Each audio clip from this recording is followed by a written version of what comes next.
3. Hey everybody, Norm here. Today's episode of This Is Only a Test is brought to you by Casper Mattresses. Casper is an obsessively engineered mattress at a shockingly fair price. It combines two amazing technologies, springy latex and supportive memory foams, to create an award-winning sleep surface with just the right amount of sink and just the right amount of bounce. Time magazine named it one of the best inventions in 2015. In fact, it's now the most awarded mattress of the decade. There's free shipping and returns in the US and Canada, and you can try Casper at home for 100 nights, risk-free in your own home. If you don't love it, they'll pick it up and refund you everything. And of course, it's made in America. And for listeners of this podcast, you can get $50 toward any mattress purchase by going to casper.com/test and using the offer code TEST. That's TEST. Terms and conditions may apply. Thank you, Casper, for supporting this podcast. And now on with the show.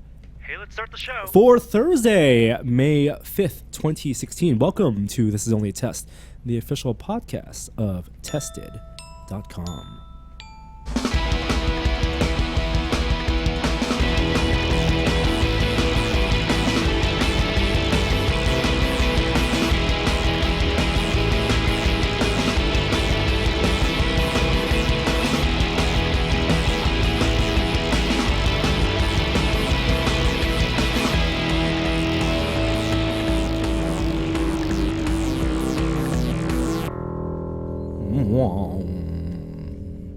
Hello, everyone. Welcome this week to This Is Only a Test. I am joined, let's just get right to it. I'm joined back from vacation, family vacation, and we missed him for 2 weeks. It's Jeremy Williams.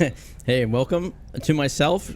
Yeah, thank you. And thank you for asking me back, because you had some good people on last week, very, very smart people, and I'm glad that you invited me back to be here in their spot. And one of those smart people who is also back from last week, our senior science correspondent. Deal with it. People out there don't like the title. So those people, deal with it. Our senior science correspondent, Kishore. Add me to the list of people that I don't think likes that title. You don't like the title? Yeah, I think it was funny that first couple times around, but now I think we got to come up with something new. Actually, I'm starting to come to Jeremy's side of the titleless operation. Oh? I forget my theory on that. Remind me. I think you just don't like titles. Oh, well. All right, Tested's very own Kishore. We're no longer dealing with it. Fine. Victory for the commenters. So what do we have this week? Oh, we actually have another marketing day. So last week, we started off the podcast by talking about how it was self-proclaimed Aliens Day. I don't know how involved Fox was with this promotion, but definitely marketing licensees and other marketing affiliates latched on to LV426, April 26th, as a global celebration of the movie Aliens. Is this That's a Alien 2. A new phenomenon? I think this is the first year. Took they've a while. Done it. All right. And also it's the 30th anniversary Yeah. of the film Aliens. The Yep. second one, the only other good one, I guess we could call it. Mm-hmm. I only know that because you can now buy Aliens on Pinball FX too. Oh, was that a Oh. big Yeah, thing? it's a table now. You can buy it on Steam. Oh. Yep. Well, there you go. That's information we didn't have last week without your valuable input. Well, this week and today, as we were recording this on Wednesday, it's May 4th. For you, it may be May 5th. For us, it's May 4th. Is there like a hand symbol for this? Like you just put up 4? I'm doing it. Wow. Right You there. got your Star Wars Force Awakens t-shirt I for even- people just listening to the podcast? I told my son, my 9-year-old, I said, he was already dressed for school. I said, you know it's May the 4th, buddy. You might want to change your shirt today. Now, did you celebrate Pi Day with as much enthusiasm? Nope. No? No, I mean, I would have if I was thinking about it that morning, but no, I didn't. I don't know. I mean, May 4th is fine. It's as a way for people to, I think, if it's a way for people to like reveal products and announce things and give you more things to buy. Wait, did you not see the amalgam of two of your favorite things together today? What was it? Hamilton came together with Star Wars. So wait, are you talking about the Hamilton, the performance? the Ham for Ham. Ham for Ham. So Ham for Ham is a I think regular, almost daily performance that Lin-Manuel Miranda does with some of the other, or maybe other cast members of Hamilton, for people waiting outside the theater. People wait. It's because of the phenomenon that it is. Hamilton, the now record-breaking 16 Tony-nominated musical, has a big crowd waiting outside the theater that they perform in every day. People hoping to buy a limited number of at-cost tickets, so they don't have to buy from scalpers. But Ham for Ham is a public performance of either a piece from Hamilton or original piece from some of the performers. And today, I believe he performed it with J.J. Abrams. Is that right? Now, why did he perform it with J.J. Abrams, Kishore? Well, I mean, I think we've already discussed today why that was set. But he's saying Jabba Flow. So, did you know this is the song? What's that, like even flow, but Jabba flow? No. The song that was in The Force Awakens as they walk into what's her name's Maz. Maz's palace. Yeah. Maz's castle, that whole cantina homage, Yeah. where they pan through all the characters and there's that funky beat. That song was written by Lin-Manuel Miranda. Oh, that's what the reveal was? I hadn't listened to it yet. I just read the article about it. What, Is it good? People didn't know that until now? I think that people knew that. I'm going to confirm that that's the case, and I'm not just spreading lies. And I'm pretty sure Abrams co-wrote it with Miranda. It Yeah. says. So, have you listened to it? I've watched the YouTube clip. Yeah. It's pretty good. All right. I mean, they play the song. I don't know if people out there were. I mean, I'm sure they were excited to see J.J. Abrams, but maybe I think the people out there have been waiting all day. Maybe wanted to hear Hamilton. Yeah, I'm thinking so. Yeah, I'm sure. Maybe it was more than one song. Could have maybe been they some started with crossover. that. What do you exactly. think the Venn diagram of these fan bases Yeah, are? the crossover audience was Sight that day. The crossover of hardcore Star Wars fans and hardcore Hamilton fans? I would say less than people think. I didn't think very many, so I had an N of one that included Norm Chan. I guess Adam. Two. Our friend Wave, yeah. Okay, three. I know Gary. Gary's a huge fan of Hamilton. So there Does you he go. really like Star Wars? Does he? Oh, I know Gary really likes Star Wars. Does he really like Hamilton? He, I mean, I don't want to speak for him, but he tweeted a couple weeks ago that if he ever met the guy, he would be he wouldn't know how to speak straight. Does he have the Hamiltome? I don't know about that.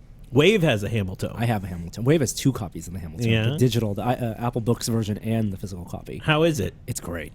I mean, this is the way to get all the lyrics also, along with the behind-the-scenes story. This is the Hamilton, of course, is the reference to the book, the accompanying making of and show book for the musical. There's there's rap in the musical, isn't there? The whole thing is hip-hop. The whole thing? Yeah. Oh, damn it. Now I have to really go see it. You got to listen to it, Jeremy. You can't see it because it's expensive. And there's no tickets. There are no tickets. Yeah.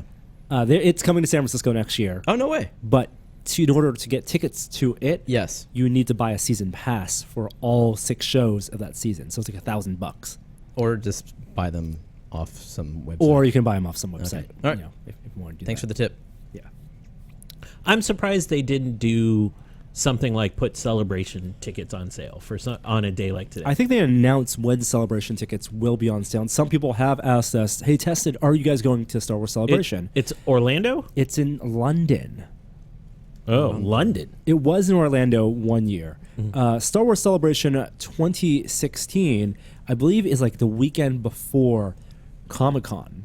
And so, unfortunately, I have to announce we are not going to be going to Star Wars Celebration. They did announce the Orlando is 2017. And so that's way more likely that next year we'll go to Celebration because it's back in the States. But it makes a lot of sense to, last year and Celebration before last year and it being now 2016, 2017, before The Force Awakens, it was not an annual occurrence. They did it like every so often, like every other year, every 3 years. Those were the dark times. The dark times. So in more celebration of this marketing day, May the 4th, there are other announcements, Star Wars related. The new Star Wars game, they announced not the title, but who's making it. So Battlefront, I think EA has an exclusive deal with Lucasfilm to develop or publish the Star Wars games. And Battlefront, that released last year, was the game that came out with The Force Awakens. Now, there's going to be a third-person action game made by Respawn Entertainment. These are the people that made Titanfall, the Infinity Ward team. Wow. Yeah. And apparently they've been working on this for a couple of years now, and hopefully we'll be able to see something at E3. Is it due this year with Rogue One? I would be surprised if it wasn't, if they're making this announcement now. Cool, man. Especially since they made this announcement like a week right after the Call of Duty announcement. Mm-hmm. Isn't E3 just in a few weeks? E3 is That's soon. June 14th to 16th. Yeah, that's pretty soon I for mean, them this to- is the right time for them to tease us, to get people prepped for the, if you're going to book an appointment at E3, maybe book your EA appointment and you can see whatever they're unveiling. Celebration last year was when they had Battlefront, the very first time they showed it. So. Right. And that was a game that came out also at the end of the year. So timing-wise, they would be perfect for Respawn to show something Star Wars related, whatever they've been working on at E3, and then following up at Celebration in London. Another Star Wars related announcement, video game related, but not as big a scope. Our friends over at Tippett Studio launched a new Kickstarter, and this is to develop and bring to life their version of the HoloChess game, the Jarek. Which Now, Phil Tippett worked on, he right? created. So the story behind that scene, the HoloChess scene, is that George Lucas, Phil Tippett had been working on those characters and that idea of these funky characters in miniatures in combat for a long time. George Lucas saw it on his desk and said, I like these characters, let's put them in Star Wars back in 1976 when they were filming it. And so they put it on the Millennium Falcon, and it's one of the most beloved scenes from the original trilogy from Star Wars. And it was brought back as an Easter egg, and Tippett Studio, we shot a video, did real stop motion animation to create resume that HoloChess So is fight. this going to be a full-on board game? then? So it is going to be a board game. It's not licensed, so it's not a Star Wars board game, and they're calling it HoloGrid. I think that's okay. I think that's okay That's too, totally fine. because it comes from the mind of Phil Tippett, and he's taking some of the characters that are inspired by these characters, but also new ones he's creating and designing and sculpting for the game. And it's going to be an augmented reality game. So using what platform? Is it using... It's iOS, Android, is what they've announced. Oh, so it's like through a flat screen. It's not. It's through a tablet. It's not through Jerry's 3D thing. No, it's not through Cas AR. Cas AR. So they've partnered with a game developer. I want to say something giant. I don't have it. Happy Giant. Happy Giant, which has made mobile games before, and they're going to sell it as an actual physical board game. So you get cards. It's a CTG, customizable card game. You get packs of cards. You get a board, and then they have these stands that you put your tablets on, and the tablets then look at the board. So you don't have to hold the tablet. You don't. All right, that's important. That's right. good. And then looking through your tablet stand, you can then see the characters brought to life in some captured animation. Cool. Which So I think is neat. I assume they're bringing back some of the characters we know and probably adding in some new ones. I don't know if they'll be exactly the same characters from what they've shown. I mean, there's definitely the dimensions are right. They're definitely Phil Tippett style characters, and you could. And I think since Star Wars has come out, he's invested a lot of time in bringing back his Mad God series, his film to life. So a lot of that new kind of grungier Phil Tippett aesthetic, I think, is going to make its way into HoloGrid. I think it's a cool idea. They're looking for $100,000 on Kickstarter. And they just launched it today. I think they're about $16,000 in, so they'll have a month to go. I wish them the best of luck. Speaking of Kickstarter, did you guys talk about John Romero's Kickstarter? No, did we talk about it? I don't think we did. So A few weeks ago now, Yeah. he launched a Kickstarter for a new first-person shooter with Adrian Carmack, the other Carmack, from id Software, who left id years ago, like John did, and so they're back together somewhere like in, I want to say, Ireland. And they're working on a new game. They've put it up on Kickstarter. They wanted almost $1 million. It was like $700,000. And You're talking about Black Room, yeah, right? it's called Black Room. And, kind of intriguing. It's old school FPS. John Romero knows what he's doing there. He released some new Doom levels to kind of promote it. And unfortunately, they weren't hitting the trajectory that they wanted, so they've canceled the Kickstarter. So even after funding $700,000, which in the world of game development is not a lot of money, it sounds like a lot. They didn't get that far. I mean, they they weren't on track to hit it. They were at 130. Got it. They weren't doing poorly, but No.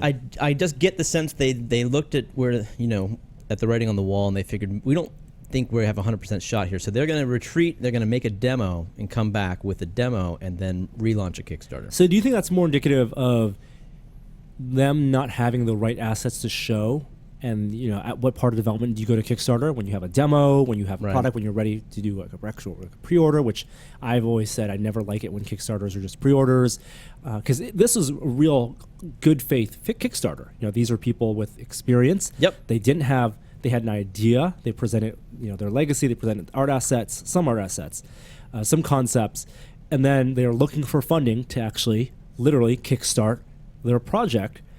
And that's unfortunately does it speak to their idea and what the market is today for that type of shooter, or the Kickstarter process? I don't know, who can say. I mean, I backed it, but that maybe there just weren't enough people. That Kickstarter has gotten bigger over the years. Yeah, so you have to pick and choose. It's not like when there was Broken Age and everyone jumped on it and gave millions of dollars because this was a kind of a new idea. And I think Kickstarter backers may be a little more risk averse these days, especially for software. Do you think there's some fatigue? Yeah. Given a number of launches, like I remember, I got a product that I kickstarted. I don't know. I want to say like 2 years ago, and I got it yesterday, or something like that. Now, do you feel happy about is it like the? I was along for the ride. Is it the tantric Amazon package thing where you're like you put your money down? It's the long anticipation and the final release. When I back something on Kickstarter, I'm not expecting the product. I don't look at it as Amazon like some people do. So I was thrilled. And I wasn't sort of tracking all the updates like religiously because I didn't have so much skin in the game. But I do feel a little Kickstarter fatigue overall. I know what you mean, because there's been a lot of stories where people have slipped deadlines. I would like to see a graph on that. I would guess most Kickstarters slip their deadline. And also, there are Kickstarters where you can back a technology and then something, it's a really good idea on paper, and they need the money. It's a startup. Yeah. But in the time it takes for them to bring that device out, that market has changed, and the competitors have released better things, like drones. Like I think Will backed not a quadcopter, but an RC drone that had 3 props, it was a 3-prop system. We got it, and by then, there'd already been plenty of like quadcopters out there, and it wasn't so exciting for there to be a $600 quad. They're not all going to be Oculus Rifts.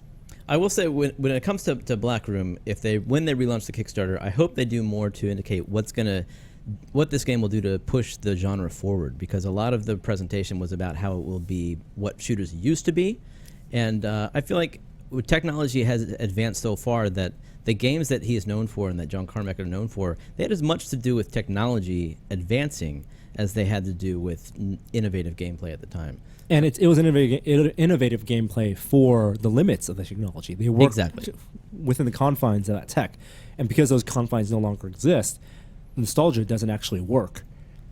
Yeah, I don't know if they're going for nostalgia so much as just they seem to think more people want that Serious Sam Doom, fast, frenetic gameplay. I mean, there is a new Doom.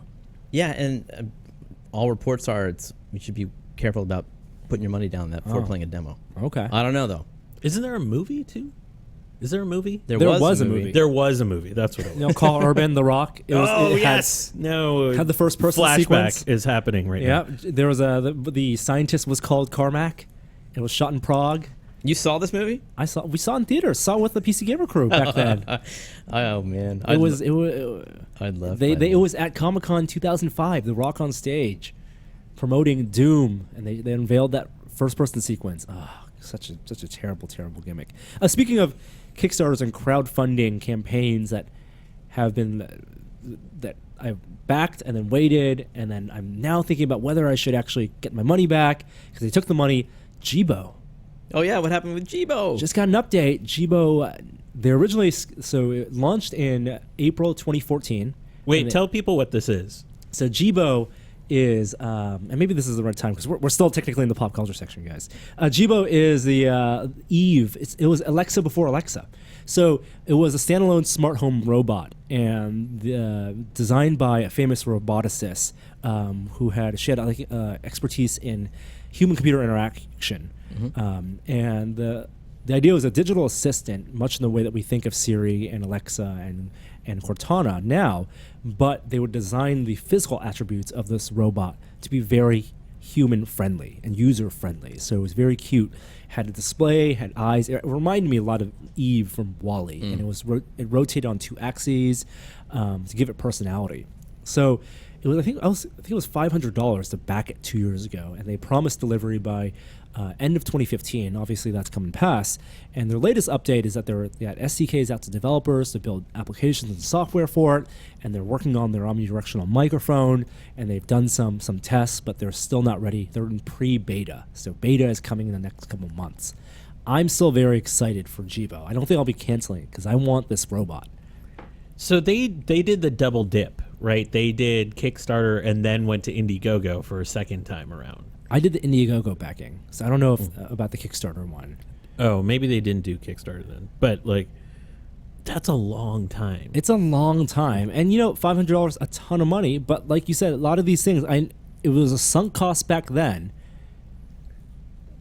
So just like the Tesla Model 3, 2 years from now, 3 years from now, it would have been a sunk cost 3 years ago. So I'm not going to lose my place in line when the risk is that it comes out and it's just not as great, in the context of things like Alexa and Amazon Echo and whatever Apple will come out with and whatever Microsoft will come out with and Google will have, that this type of product won't be exciting because we'll have plenty of other ones. That is the best thing about putting your product on Kickstarter is you get to get money years in advance of launch, in this case, or in a lot of cases, which means you can entice people with technology that can't and doesn't exist yet, and they can pay for it right now.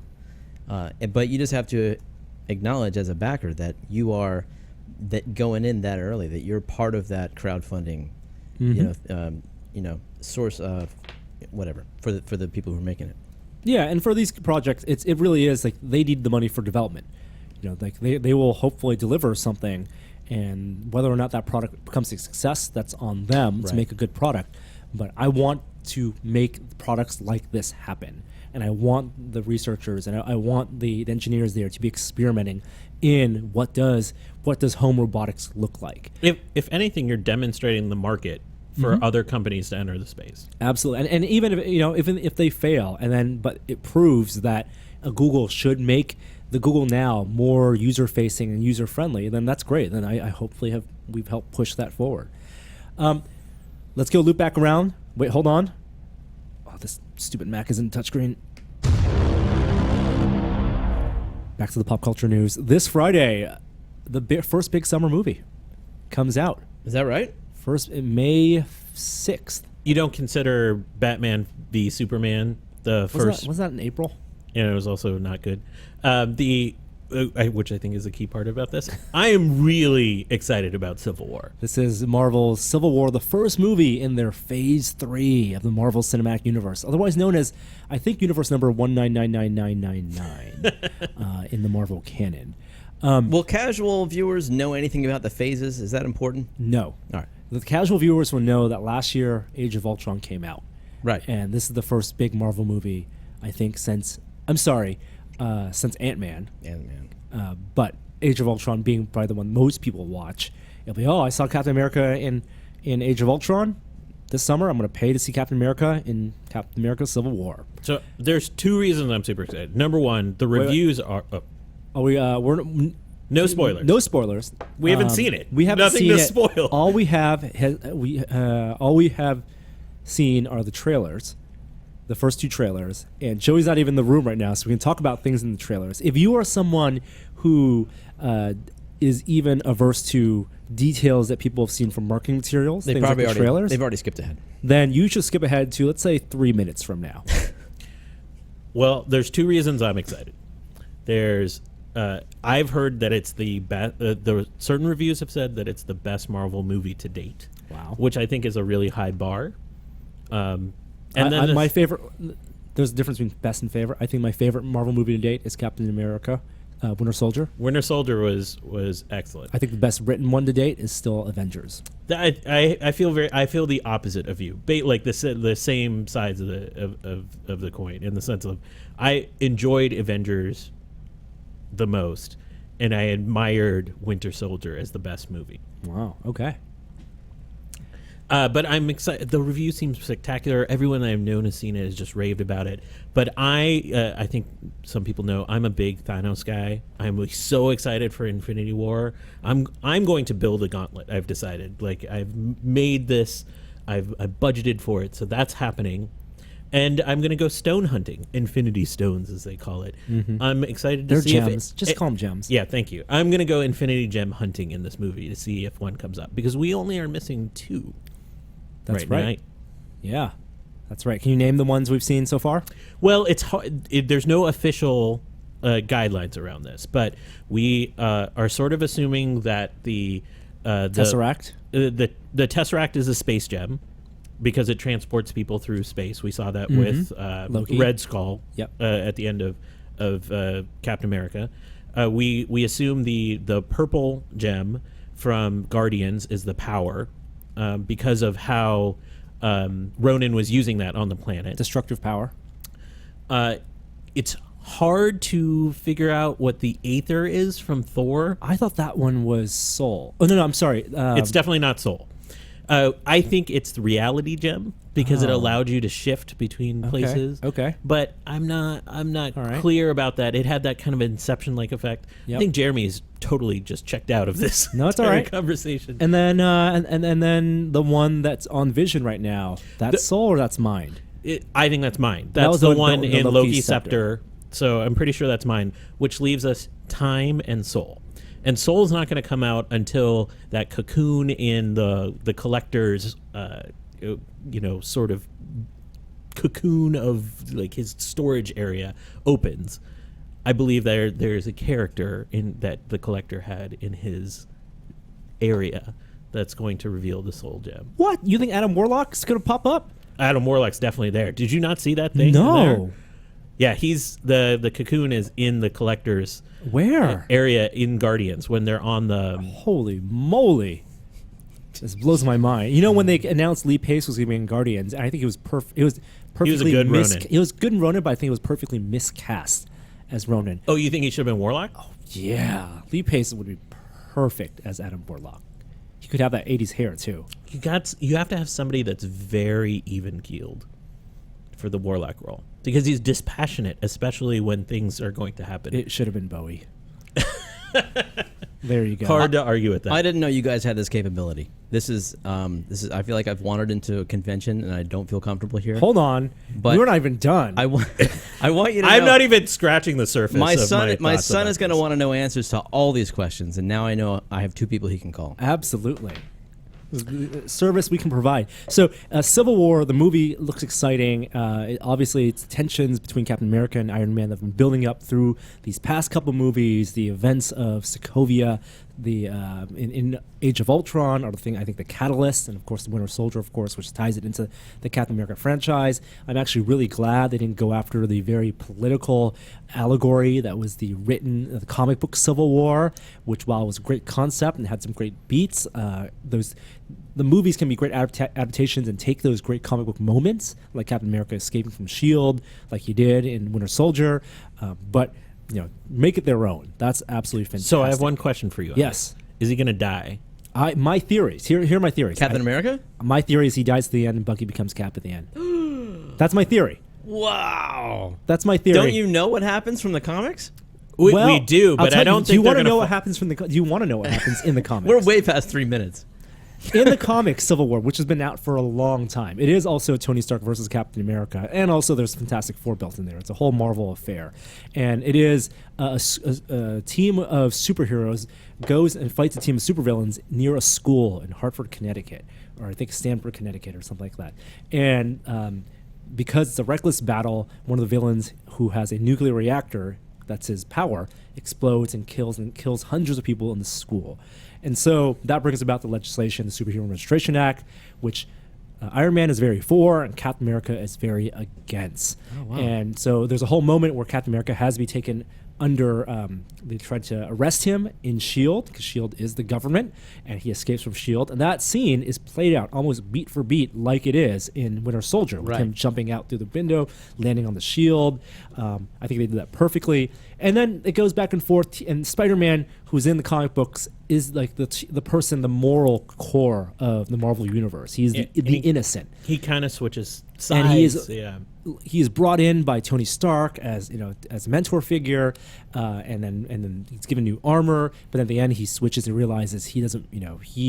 He's fighting for the wrong team, and he goes over the Cap side. Now, the big twist at the end is that Cap actually loses. He gives up. He realizes the destruction that they've all caused, and he submits. And some would say that's the most heroic thing. It is. And so regardless of the plot points in this movie, Marvel Civil War, or Captain America Civil War, out this Friday, my hope is that because in the trailers, it's very clear you want to root for Cap. Like they're playing Tony Stark, Robert Downey Jr. I think it was that way in the comic It book is too. And they're playing him as the villain, as villainous as he could be, but they're playing him as the antagonist.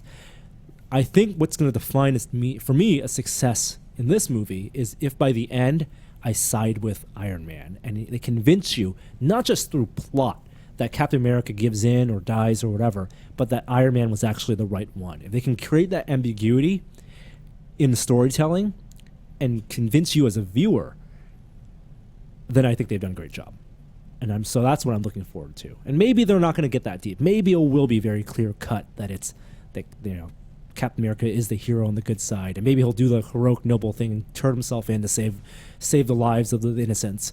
But I want to see both sides. Like that's where the potential is in the story. Mm-hmm. Well, we love characters on both sides already, so it seems like they have that to their advantage. Right. So to the point of where if Captain America will die, in the comic books, Captain America he turns himself in.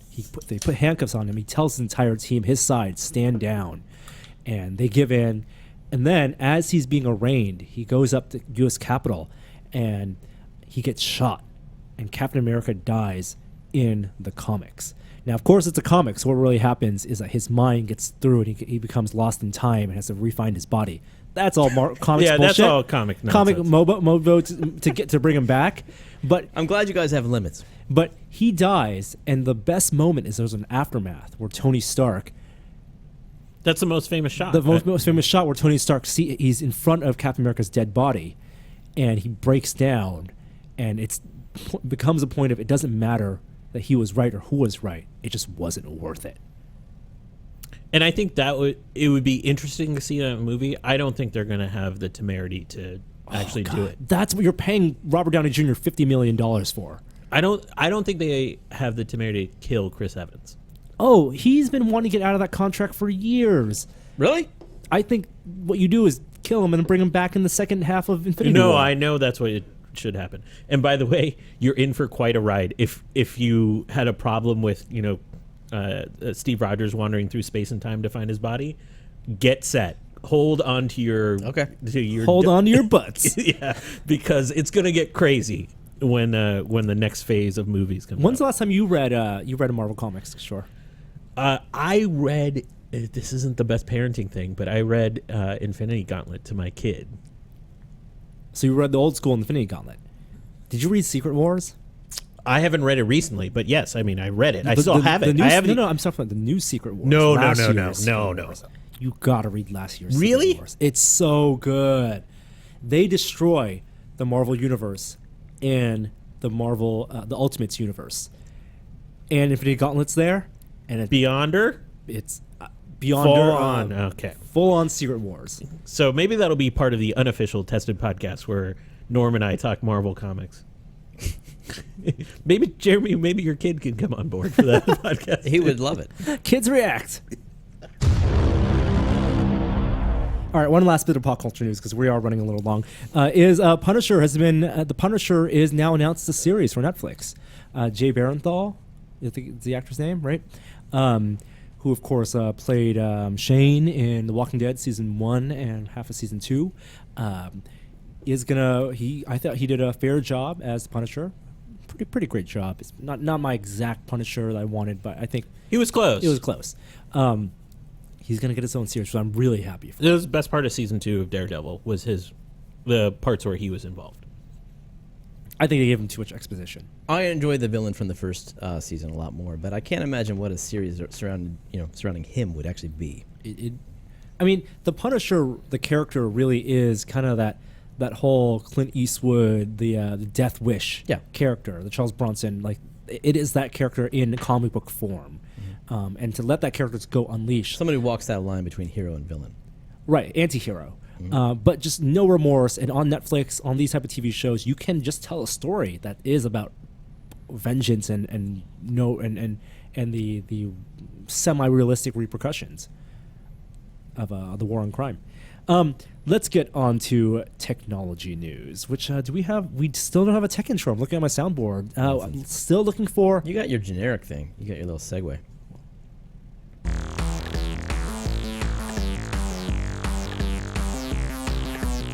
Hey, Segways are the movable technology of 10 years ago. Looking forward to the personal transport technology of 2017. We're talking about the Flyboard Air, hoverboards, real-world hoverboards. Strap in. Strap in if you sign a waiver. And if you fly over water, and if you have over 50 hours of expertise flying the hoverboard water version. So there's a video that popped up on YouTube, and there is a legit real hoverboard that works. Wow. I mean, come on. This is not the hoverboard from Back to the Future. This is crazy. This is like a flying saucer. You stand on it, and it has some sort of jet underneath. They're actual jet engines, and it RC jet engines. Flies directly vertical. Yep. It looked like you could go quite high. And you could just flip out and yeah. So supposedly it can go to 10,000 feet. For real? Yes. Because they didn't show him third person going that high, but there was a first person GoPro shot where he was going straight up for a while. You want to know what the top speed is? Yeah. 93 miles an hour. Okay. No, that's insane. So it's a modification of the Flyboard, which is a hydro-powered device, water-powered. It connects to a jet ski. And it connects to a pump. So you've seen those videos where right? you have a tethered tube from the jet ski, the aerial jet ski, and it's taking water in and then shooting it out and then levitating the rider in the air. Yeah. So all of this stuff is scary that we're talking about. The scariest part to me is, so we have this really small ship. Where do you keep the fuel? Yeah. In his backpack. Yeah, on your back. That's where you keep it. Well, the story is he just broke the Guinness World Record for longest distance traveled. About a mile. Well, the previous record was like 210 meters, and he went over 2,000 meters with Guinness in attendance, and he got the world record. And over water, and then it only stopped because one of his the batteries broke or something, and then really? he had to do a dive into the water. Oh, I didn't really? Yeah. Because I watched the video clip. He landed in the video clip, but I'm guessing they edited that. Oh yes. This is not something I think we'll be seeing drop into football stadiums anytime soon. Right. It is still pretty amazing piece of technology, though. Yeah. I mean, it goes to show how unrealistic the idea of a hoverboard really is. Yes. Like the flying car will never be real. Like it's impractical. No, come on. What? Why? Because this can only go 2,000 meters and it runs on jet fuel. Because in your of backpack? physics. Well, wait. If you had a commute from one small island to another that was directly over water, and you had to go straight vertically from that one island to the other, I don't know how that works, but if you had to do that, this would be a reasonable transport mechanism. It'd be a jump. It would be a high one jump. Yeah. Sure. We need like real anti-gravity technology, right? That's what we need. Right, and that's just outside the realm of modern physics. Well, or maybe so maybe your lifetime, but I wouldn't say impossible. Maybe if we all live forever, get our genes altered. Are we talking about that in Moment of Science? The gene? We aren't going to talk about that, but we could. Why don't you add that in? Because I think that's a little bit interesting. Technology that's much more realistic and maybe much less exciting. What about a personal quadcopter? What if you could just fly a large People have made those. tri or quad or hexacopter? That'd be cool. But then it's not as portable. The dream of the hoverboard is something purely very portable. I just don't see it All right. in that form. Yeah. We need the anti-grav something, or we need the infrastructure to be built so that you can use superconducting magnets. So that there's a platform you can travel on. Exactly. Yeah. That I see as the more realistic thing. Solve it in the infrastructure in the platform rather than in the individual the vehicles themselves. Would you back that on Kickstarter? Depends what their stretch goals were. Yeah, right. Hey, you guys subscribe to Hulu? I do. Heck no. So I think I'm one of the only Hulu fans out there. Are you? Well, I think Hulu is great. I'm a subscriber to Hulu also, and I used to watch like a Daily Show and a lot of stuff like that. But I also pay for cable, so I'm not exactly a cord cutter. And I think the whole cord cutting mentality, as we've discussed over the years, buying things a la carte is a great in theory, but overall you're still going to be spending a lot of money in aggregate when you're subscribing to HBO Go, Hulu, Netflix, and all these other services, because there's a lot more to watch. Now, to be fair, in sheer number of minutes and things to watch, you might be paying a lot for the same amount as you would previously in a cable subscription, but the quality is also going to be much higher. You're cutting out surfing and you're cutting out commercials. Yes. Yeah, and I pay for the $12 Hulu plan that cuts out commercials of 95% of the shows they have, and it's been great. But I actually bought it partially because of the cord cutting reason, but mostly because of the accessibility wherever I go. Mm-hmm. Yeah. And I think other services haven't done that as well, except for like Netflix. Right, and I mean, one of the reasons I do also pay for cable is also the accessibility, because they have the deals in place with ESPN, with CBS Sports, where I can stream live events on those apps, and I can't pay for them a la carte unless I was doing something like Sling, exactly. So the rumor, though, for live TV, and what's interesting for cord cutters, is services like YouTube and Hulu may be jumping into live streaming content, and that's live streaming broadcast and cable, previously cable content. Hulu confirmed that they are, and over the next year will be announcing a live streaming service that may involve Fox, ABC, and Fox and ABC, which means you got ESPN, Disney Channel, FX. So you would pay more, and you would be able to watch things when they were aired on TV. And this isn't a surprise, because those are the core investors in Hulu, all of those networks. And those are live streams, or can I watch those shows after the fact, DVR style? Probably live streams. These are meant to be live streams. Yeah.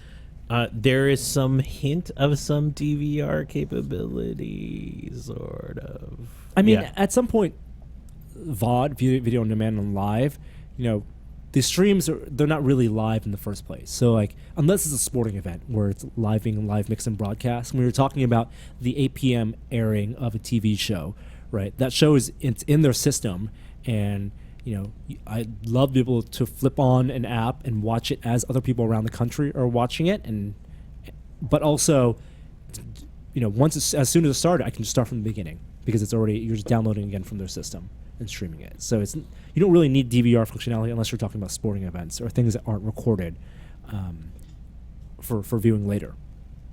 Well, but there's the whole. They would have to back up every single show. They have to sequence everything. Which they do. They'd have to have every show like cut apart into its own thing and set aside and then allowed. They're already kind of doing that. So. Yeah, for everything in live TV on all the networks. I mean, that's a lot of content. And how far do you go back? I don't know how far. I would think it's going forward. Yeah. From what point though? No. I mean, you're asking Jeremy how long would you keep it? That indexing. Yeah. Right. I think it's. I mean, that data problem is mostly solved. I mean, it's just buying storage, and there's no reason why Comcast or whoever is providing. But the more you storage, then the more bandwidth you're going to use, because people are going to be watching more of that content. Maybe then they'll start price tiering. If you want to watch things that are older than certain years, then you got to pay more. So is Hulu the only one doing this? No, YouTube may also be doing it. So there's a rumor now, and Bloomberg is reporting this, that YouTube is also going to do an online TV service. Now, the interesting thing, and they have YouTube Red, but YouTube is maybe discussing things with Comcast, NBC Universal, CBS. This feels like the kind of service that we wanted Apple TV to launch with. Yeah, right. Right, like the thing that Apple TV. I mean, I don't know. I don't use the apps on it, so I don't know how successful those apps have been. Just like apps on the Apple Watch maybe haven't been so exciting. The stuff that's been useful in Apple TV is how well it's integrated with video on demand services like Netflix and Hulu. But we all wanted to see an Apple TV that launched with Apple's own version, like their Apple Music, but for Apple TV. And it just seemed like they couldn't get the deal done. And other companies are gonna build that. So maybe there is gonna be no need for Apple to do that deal, and they won't take the cut, and you'll just pay for more for Hulu or more for YouTube to get live streaming, live events, and then watch it over the Apple TV box. Do you think that the media companies are still overpricing the value of the content, though? Because that seems to be the slowdown here. Because it's not like Apple doesn't have the money to make something like this happen. I think they balked at those deals because it was too expensive. It was more value than they're willing to pay. Well, they were scared, because they saw what Apple's done with music and movies. They just didn't want to hand over their entire industry. Too late. The question about the content being overvalued, I think is a question that traditional broadcast and traditional production companies are reconciling with right now. Have you heard Louis C.K. recently talk about this? No. Because he released a new show. Oh, He produced a whole new show called Horace and Pete, and he released it on his website, and it was a la carte. It was like $5 an episode, and then you could buy the whole season for like, I don't know, $30 or something. And he was on, I heard him on, he's been on a bunch of podcasts, but I heard him on Bill Simmons' podcast talking about this, and how his payback for the show is going to be about a year out, but where you make the most money is when you sell it off to Netflix and Hulu and whoever for the distribution. But he was talking about the whole business model of paying off shows, and it was fascinating to shows hear. are expensive. Yeah, to hear about how much upfront costs these networks are putting out there for shows that they don't have a high degree of success with. Right, and it goes to the production model and what people value, right? If you look at a show like Game of Thrones and it's extremely expensive, but that money shows. A show that Louis C.K. produced and shot like a traditional sitcom, which he did with his show. What was it called? Horace and Pete?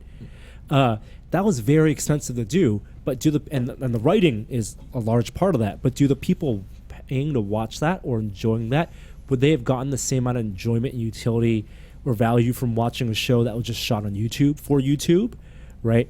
And so do shows need to be made that way? I got to tell you, I don't have any interest in live TV. So they can stream this or not, it won't affect me. Live TV to me is all about sports right now. Yeah. That's the only, that and news. But I mean, yeah. Even news is kind of like, there's alternative sources. I've got an antenna on my rooftop, and HD signal comes in perfectly clear. I can watch the Olympics when it comes on. I can watch the debates for the election. I'm good. Plus, I'm curious what they'll do for the commercials. They can't stream the same commercials nationwide because people want to buy, local commercials. So that'll be interesting to see how they solve that. I mean, if problem. it's digital, then the way Hulu does it, they can easily just drop in a program slot. And then you get the same thing over and over and over again. That's a problem. Yeah. I mean, it's a problem with nationwide commercials, national commercials too. If you're watching a 2.5-hour sporting event, you're going to see the same commercial 8 times because they can't bank on everyone watching the entire duration. Like you don't just get the one spot.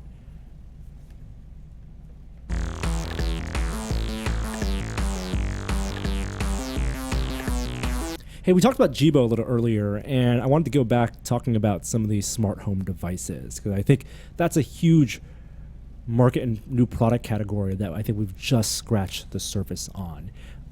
Echo and Amazon Alexa is I think the one that's had the most traction. It's the one that's been called the surprise hit for Amazon this past year. And Apple, of course, while it has Siri, it doesn't have a dedicated home device for you to access that service. Neither does Google. Google has OnHub, but OnHub is a router, and while it does have a tiny speaker and it doesn't, and I think it has a microphone, it doesn't have really the Google Now features that I wish that they'd put on it. Well, Google OnHub is now getting if this then that functionality. So you can connect it to other apps such as like Philips Hue and create recipes, but it's not the same. It's not Google Now.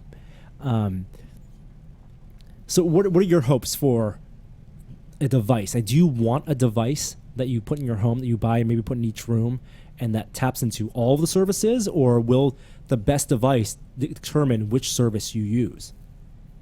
Oh, that's an interesting question because I've been using some of the Alexa integrations with Z-Wave devices and stuff, and it's been okay. Like and not even talking about the service, but the quality of life improvement through the automation of being able to like turn lights off and on. It's been okay, but it hasn't reached that. I think we talked about this last week about a killer app for a smartwatch. I haven't reached that home automation necessity yet. And the closest thing to it has been the security cams, just for like safety purposes. But even that hasn't done it. And so we have one of the smart locks. And I thought that was going to be the one because I was like, I hate my keys. I'm going to get this out. That's going to be the home automation thing that makes all the difference. It just hasn't to me. So when you ask that question, I'm stuck with this idea that nothing is there yet for me at all to even consider that, because I haven't experienced that home automation that's going to just change the way that I function at all. Right. In terms of Internet of Things and home automation, it's tied to these services that the services like Siri and Alexa and Cortana and Google Now and all these companies making these services. This is the future. This is where they're going to get the most data from the users that they can then sell in their other businesses or make better. And it's going to be how they're going to sell hardware. So right now, I have no affinity for either. I have no loyalty to any of these services. I'll use which one is the most convenient for me to access. If on my phone, if it's between Google Maps and Apple Maps, I'll choose Google Maps because I trust that a little more. But if it's between Google Now, asking about a sports score or the weather, and asking Siri or asking Alexa, I'm going to use the one that's most convenient and readily accessible. So I think it's less about finding the killer app for Alexa and more about finding the killer device for that service, the killer hardware. So wait, is it Amazon Echo not that killer And hardware? it is, and I think it is in that first gen. Okay. And it has been. Yeah. It has been for my kitchen. It hasn't been yet for other areas of my house. Well, that's what the little one's for. The Amazon Dot. What's it called? But I haven't Echo had that. Dot. I haven't had the same experience in other rooms with the Echo Dot than I had with the Alexa in the kitchen. So In terms of being able to recognize your speech? No, I mean it works just as well. Okay.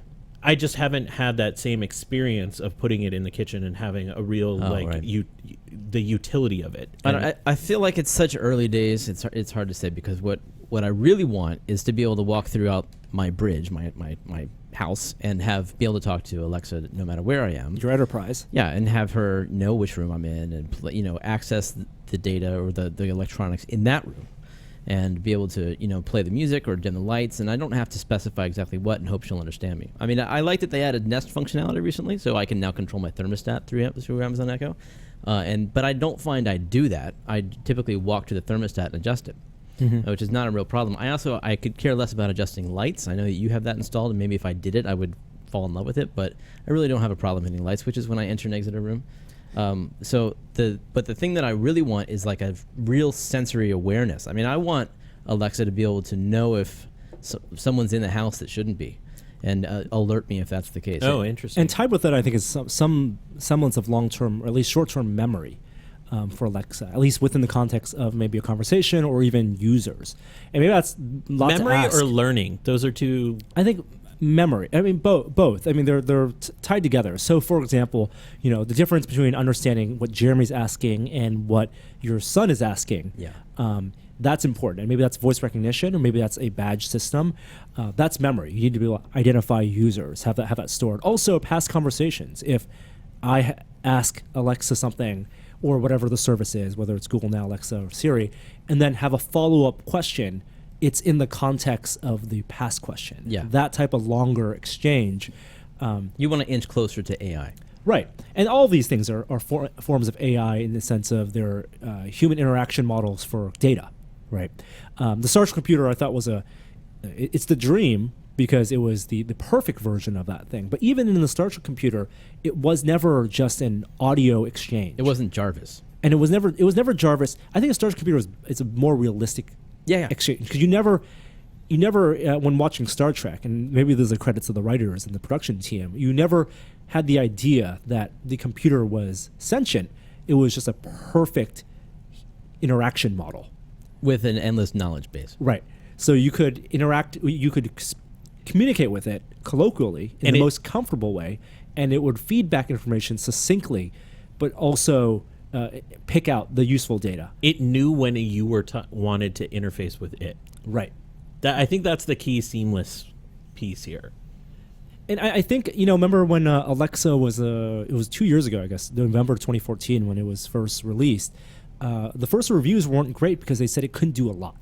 You could ask it questions, you can query it, you can do encyclopedic data, but you couldn't do things that maybe Siri could do, like read emails or book calendar appointments. And we're getting more of these features, like the Nest functionality. And even now with Echo, you can tap into Google Calendar, like you can.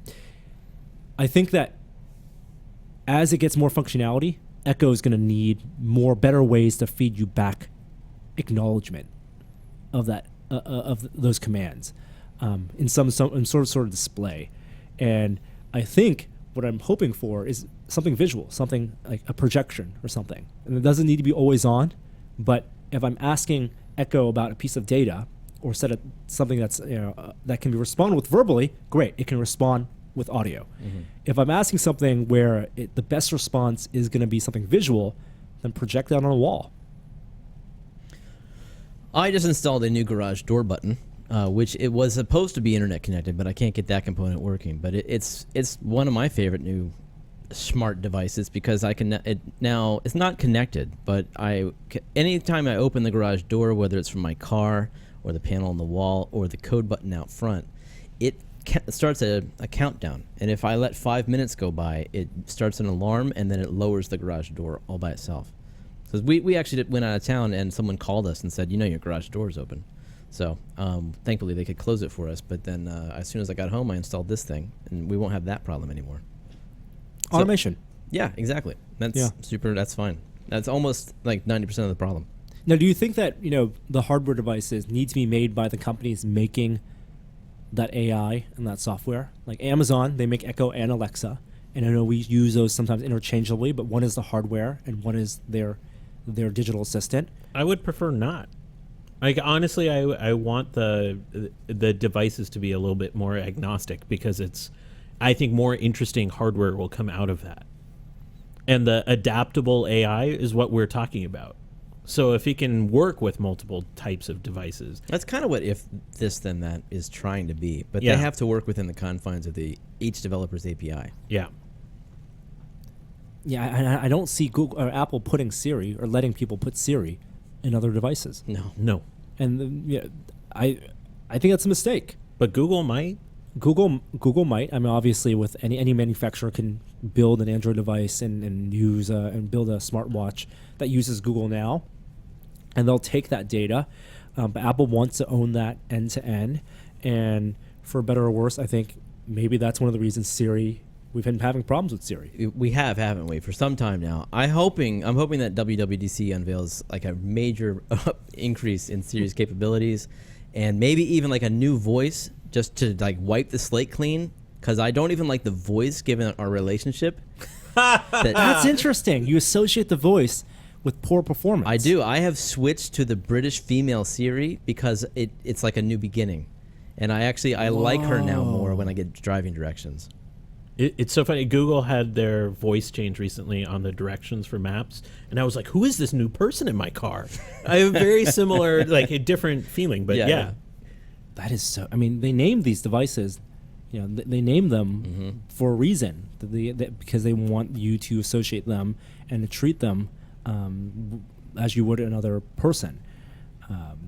It's a really interesting idea. If Apple was to suddenly announce their 2.0 version, better data, better algorithms, would they change the name or voice? Please.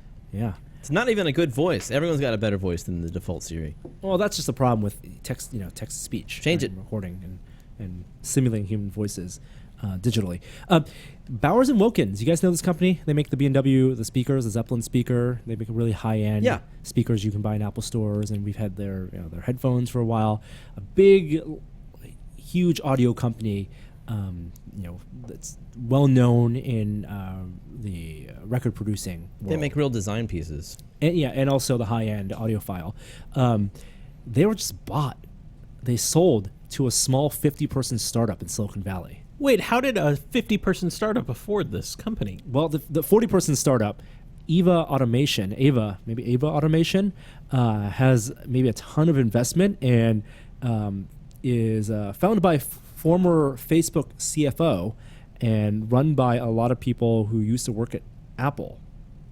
They don't have a real product yet, but they've said that they're. I guess they do now. Well, they have a line of products now, but I think they've only said that they're thinking about making products that will change how people interact and think about the home.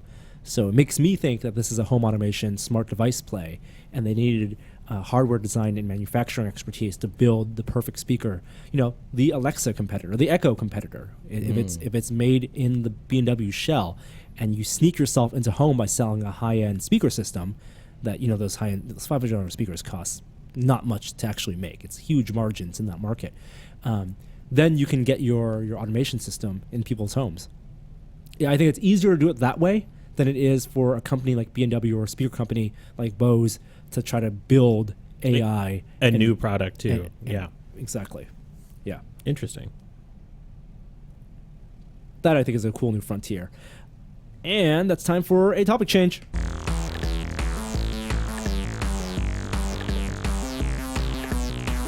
Hey, Maker Faire is coming up.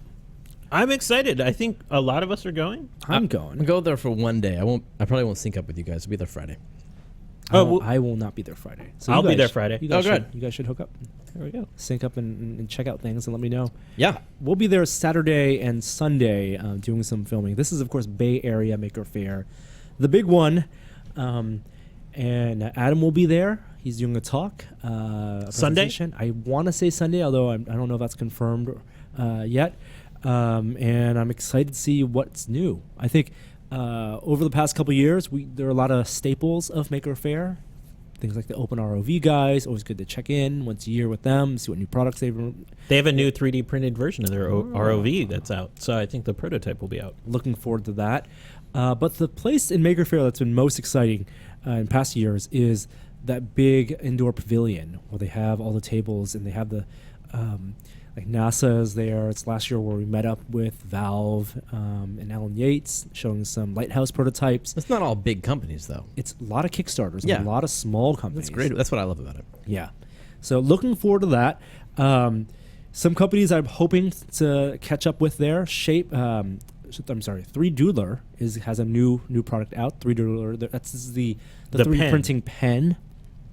And they have a 3.0 version, so I'm hoping to get a look at that at Maker Faire. And also, I don't know if they're going to be there, but hopefully, Shaper. Shaper is a company that I just found out about recently, and they're kind of in stealth mode. I think they have a video about their product, but they make a handheld router that is on a stabilized 2-axis calibrated system that can compensate for your hand movements. This thing is amazing. I saw a video on Shaper on the Applied Science YouTube channel, which is incredible. It's this interface that's basically like a router designed for gamers. It basically has these like 2 handles and controls with a go and a stop switch that's like a fire button almost, and then a screen that you can actually draw shapes on. And then it does edge detection and self-calibrates using these pieces of sort of tape. How does it latch to the surface, though? That's what I'm not clear on. So that's why I think your hand needs to. Your hands are there to press. So it you have to to push surface. down. You push down. I see. And you stabilize it as best you can. But because it's spinning, it's a router. Yeah. Like what it's doing, from what I understand, is that it's then drawing perfectly along those lines as long as it's registered to visual markers on the surface. Yeah, so the camera apparently has a wider field of view than what it shows on the screen to look for those markers. And one of the trigger buttons lowers the router bit. So I think you're sort of setting it up. But I think it's just gravity. There's nothing like attaching it to the table. Right. Very neat. I'm looking forward to checking that out.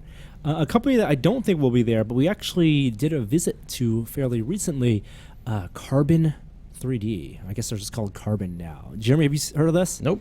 This is the resin printing 3D printer company that they announced at TED, I want to say a year and a half ago or a year ago, and it prints incredibly fast. Oh, okay. I mean, these are the fast printing guys. Super fast printing. We got a demo. Yeah, we took Sean down there with us, and it was really interesting. The company was founded by a material scientist, one of the most famous material scientists in the country, this guy, Joe DeSimone, who used to be a professor at North Carolina, Chapel Hill. And we saw the demo print in action because everything we had seen up to this point had been time-lapse videos. Like on their website, right? Like on their website, like at TED. He actually did a live print at TED, but the camera wasn't on it the whole time. Yeah.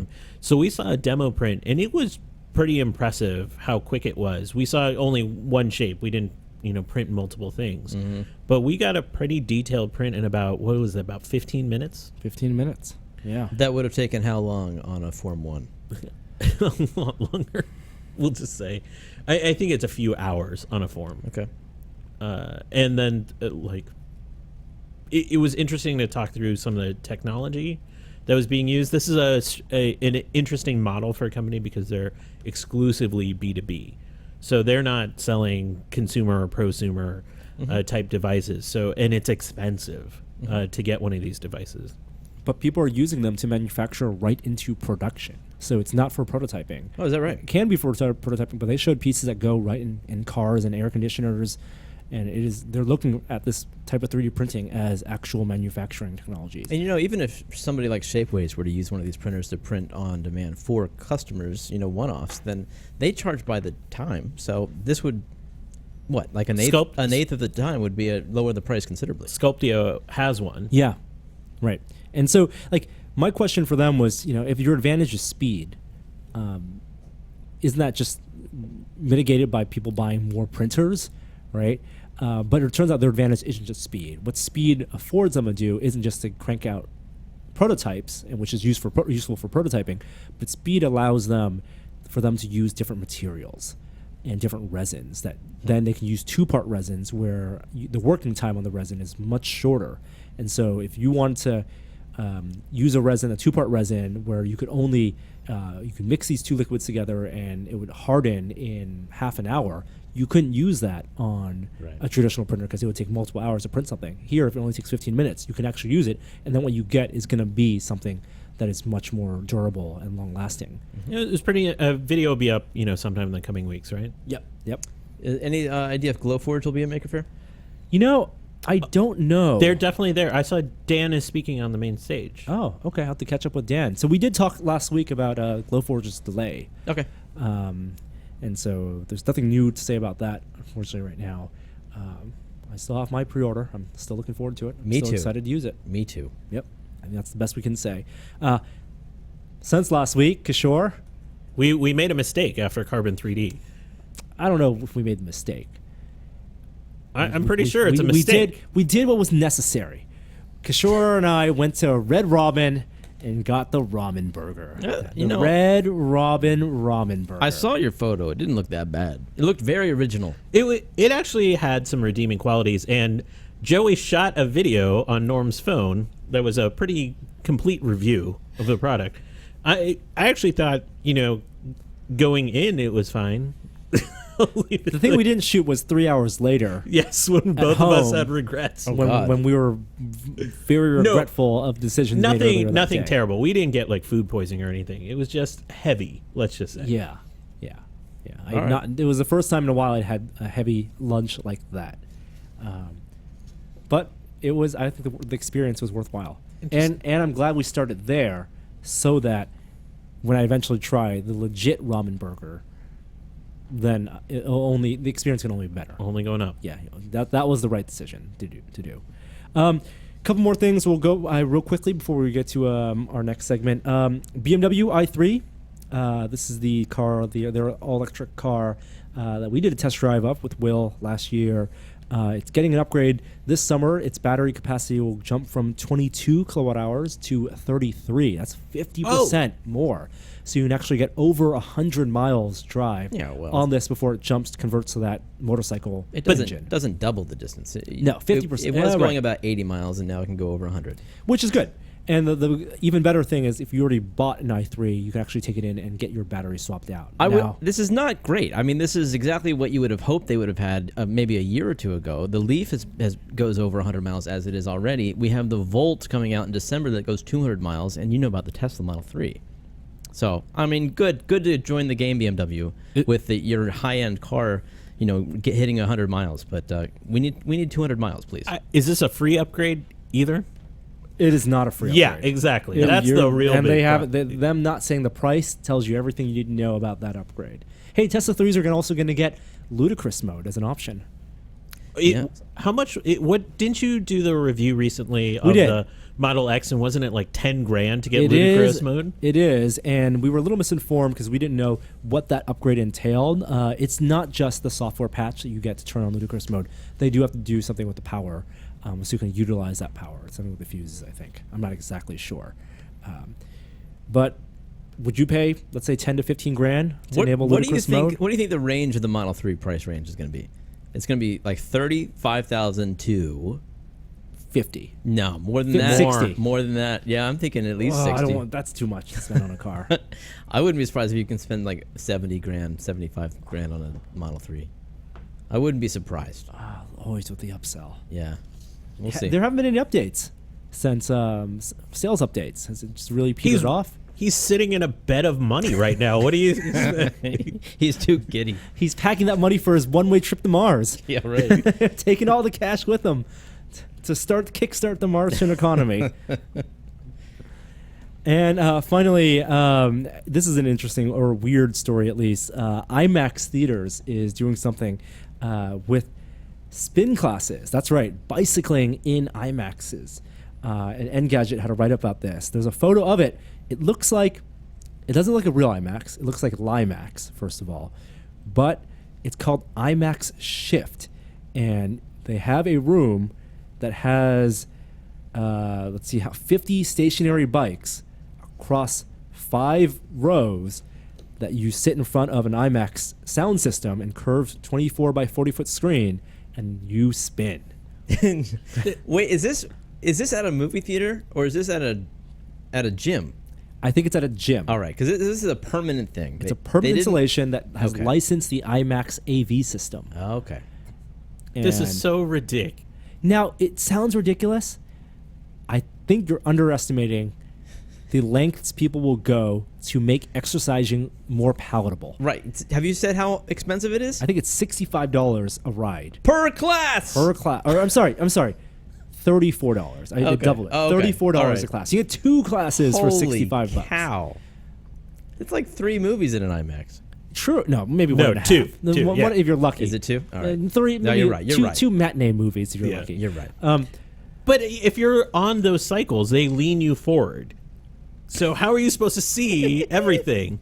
Not to get us talking about field of view. I get you guys have dealt with that enough in VR What's stuff the lately. point? I mean, I can't believe this is a thing. I just can't wait till they add the 3D IMAX. You have to wear the glasses. No, that would be so nauseating.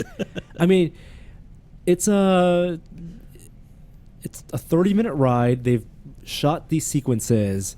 I think it's right out of science fiction. This is like the dystopian future where, you live in your high tower. You're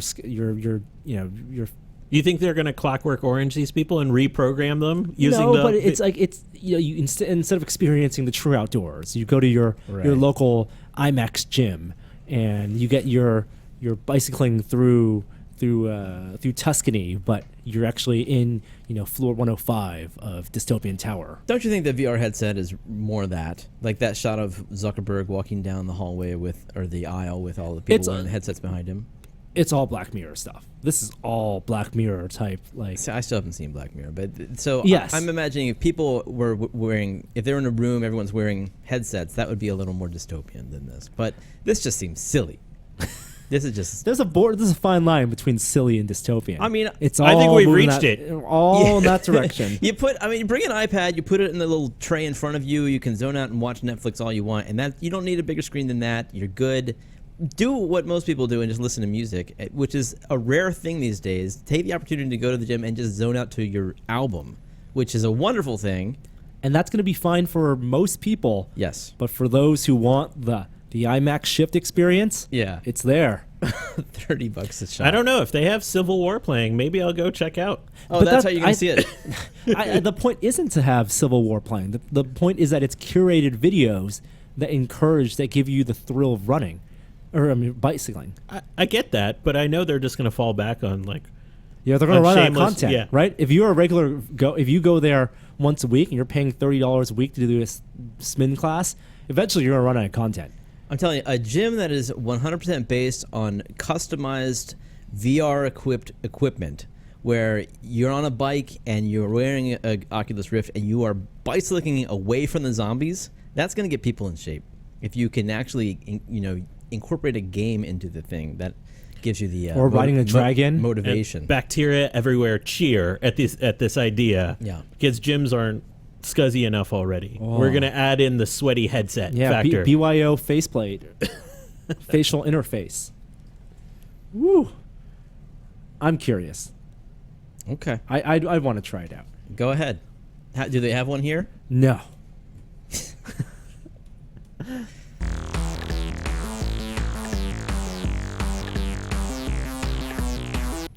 I also want to thank the other sponsor of this week's episode, and that sponsor is SciOI. SciOI stands for Streaming Internet of Everything You Experience. We all love action cameras. They capture special moments, amazing stunts, and after downloading, editing, and publishing, we can share those adventures.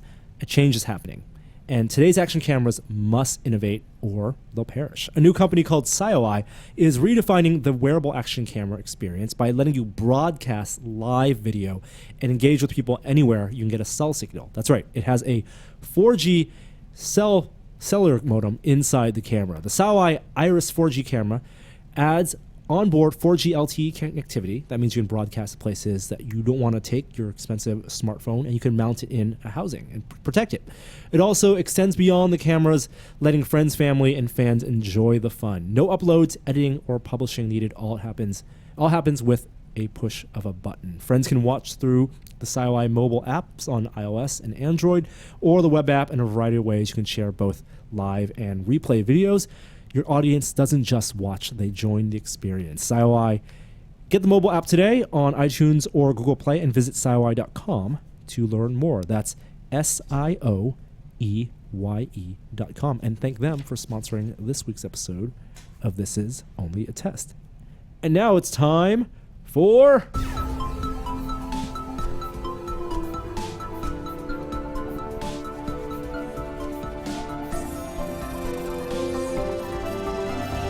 Now it's time for a moment of science. I didn't know what time it was, but now I do. Let's keep the IMAX theme going. Okay. What's coming out? There's a new documentary coming out in IMAX. Yeah, so I'm watching Civil War this week in IMAX, but I'm thinking of getting there early in the day to watch A Beautiful Planet. It's a new documentary about the International Space Station, much of it shot on the International Space Station, and being shown, it's 45 minutes only, and being shown in IMAX. I think it's like $10 for a 11 a.m. showing. 3D. I'm not sure. I want to say yes. I'm not sure, though. I think it's basically like all those shots that you see. You remember Chris Hadfield taking out of that little, cupola kind of thing down towards Earth. That's what this is going to feel like for about 45 minutes. And they were up there for 15 months shooting footage. Can you imagine doing that? 15 months of shooting for 45 minutes of movie? Well, they weren't shooting that whole time, right? No, but I mean, the idea of that's how long it took for them to shoot this. It sounds spectacular, and I think it features a lot of different astronauts aboard the ISS. So I'm really excited about it. Does it have wide release? It does have wide IMAX release, but only IMAX. It's one of those IMAX only. You go to the science museums. That's like the place to watch it. I'm glad they're still making these. Like, IMAX is a company, they really turned from, back before, they produce a ton of actual original content for the platform. But then since I want to say like 2001, when you had the first cinema Hollywood movies put in IMAX, that's where they make all their money now. And I'm glad they're still spending money licensing and producing these kind of documentaries. I'm interested to see the cinematography because they must have trained astronauts to shoot this thing. I don't think they sent up a special IMAX videographer. Maybe that's the 15 months was for. Just like you get 15 months of average footage, you can get 45 minutes of decent stuff. No, astronauts are good at everything. Yeah, I mean, that too. Right. They also didn't use IMAX cameras for that stuff because there aren't IMAX cameras on board. I don't know. The space station. You sure about that? Well, they have a red camera and they can shoot 4K, but they also use a lot of off the shelf camera. Like they use Canon 1DCs, which is like a 4K photography camera, and then like C500. So these are prosumer hardware. It's not the giant IMAX cameras. This guy's got an IMAX camera on the space station. What? Yep. 10 things to know about the beautiful mind on Huffington Post. Wow. So I don't know. All right, that's Expensive. What do they do with the camera gear? What do you mean it's expensive? They're aboard the International Space Station. What are you talking about? I mean who paid for that? Oh, I have no idea. IMAX. Like to put that in valuable cargo space for a launch that could have one of those launches failed. Might One not of have made it. Remember the HoloLens didn't make it that first time. They had to send it twice. Like this camera could have expensive camera, and also the weight of the camera and everything. Like I understand it's expensive to ship it up there, but it pales in comparison to the cost of the other components being sent up there. Yeah, it's cool. Now I want to see it. This looks great. It does look great. I might try to take my kid. This seems amazing. Oh yeah, it's a good idea. Let's talk about climate change. Not everyone's favorite topic, but this is on our list this week because Jimmy Kimmel did a video the other night because he was a little sick and tired of climate change denial being inserted into U.S. politics. So he ran a segment featuring scientists basically coming out and saying, we're not fucking with you on climate change. And it's hilarious and awesome, but it's sort of sad that our leading discussions on climate change in the U.S. at least are being led by comedians like John Oliver and Jimmy Kimmel and others. Yeah, that John Oliver bit where Bill Nye came out and they said, well, statistically, if you want to, the problem is media coverage. How many people giving the deniers, climate change deniers, equal footing when it's not. When you can find many hundreds of scientists that can tell you about climate change for every one denier. That's how it should be. It's 97-3 is typically the given sort of weight on the percentage of scientists believe this. So, speaking of Bill Nye, I had Bill Nye on my science podcast a couple weeks ago. Let me pick up that name drop right now. But what was interesting is we had a little, tete-a-tete about the idea of how he approaches communicating climate change. And his thing right now is to confront deniers in a way, in places where they live and kind of get in their face. And for a long time, the research on how best to change people's minds on climate change communication doesn't agree with him. It still kind of doesn't agree with him. That population is small, and it's hard to change their mind because as soon as they hear climate change, they think in a polarized political lens. And so this is a firmly held belief, and for them to change it, changes. It's attached to their identity almost. So it's really hard to do that. And Bill Nye coming in and sort of making a bet and showing them the science is not going to really make a difference. Well, there's new research out that says that Bill Nye might be onto something. So a group out of Yale, led by Dan Cahan, who's been studying climate change communication for a long time, they did a survey along with Georgetown University, and they discovered that the thing that really did change people's mind about it is when they were alerted to how big of a gap there is and how many percent scientists believe in climate change. So when they learned that it's 97% of scientists believe climate change is happening and it's man-made, it's human-caused climate change, some percentage shifted. And it also tended to increase their interest in voting on issues related to climate change. And this is one of the first times we've actually seen research that you can use certain information delivered in a certain way to actually change people's minds who don't believe in climate change. And after their minds are changed, they should watch Al Gore's most recent TED Talk. That was a barn burner. Oh, does he expand on an Inconvenient Truth? Oh my, it's like watching Convenient Truth. What was that? 2005 when that came out, and then this is absolutely it's like the catch up, the follow up, and it is awesome. Oh, I'll watch that.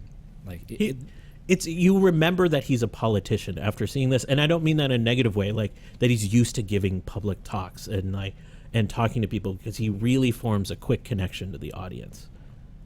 I loved seeing Al Gore talk. That was a great one. Though I will say my favorite TED Talk from this year is that prosecutor one. If you haven't seen, I haven't seen that one either. Oh, Mulder. Also, Adams isn't out there yet, so we'll have to wait till that gets released. I think I got a preview of Adam's talk at a different event in San Francisco. Oh yeah, he did a version of it. Yeah. Yeah. On to another topic.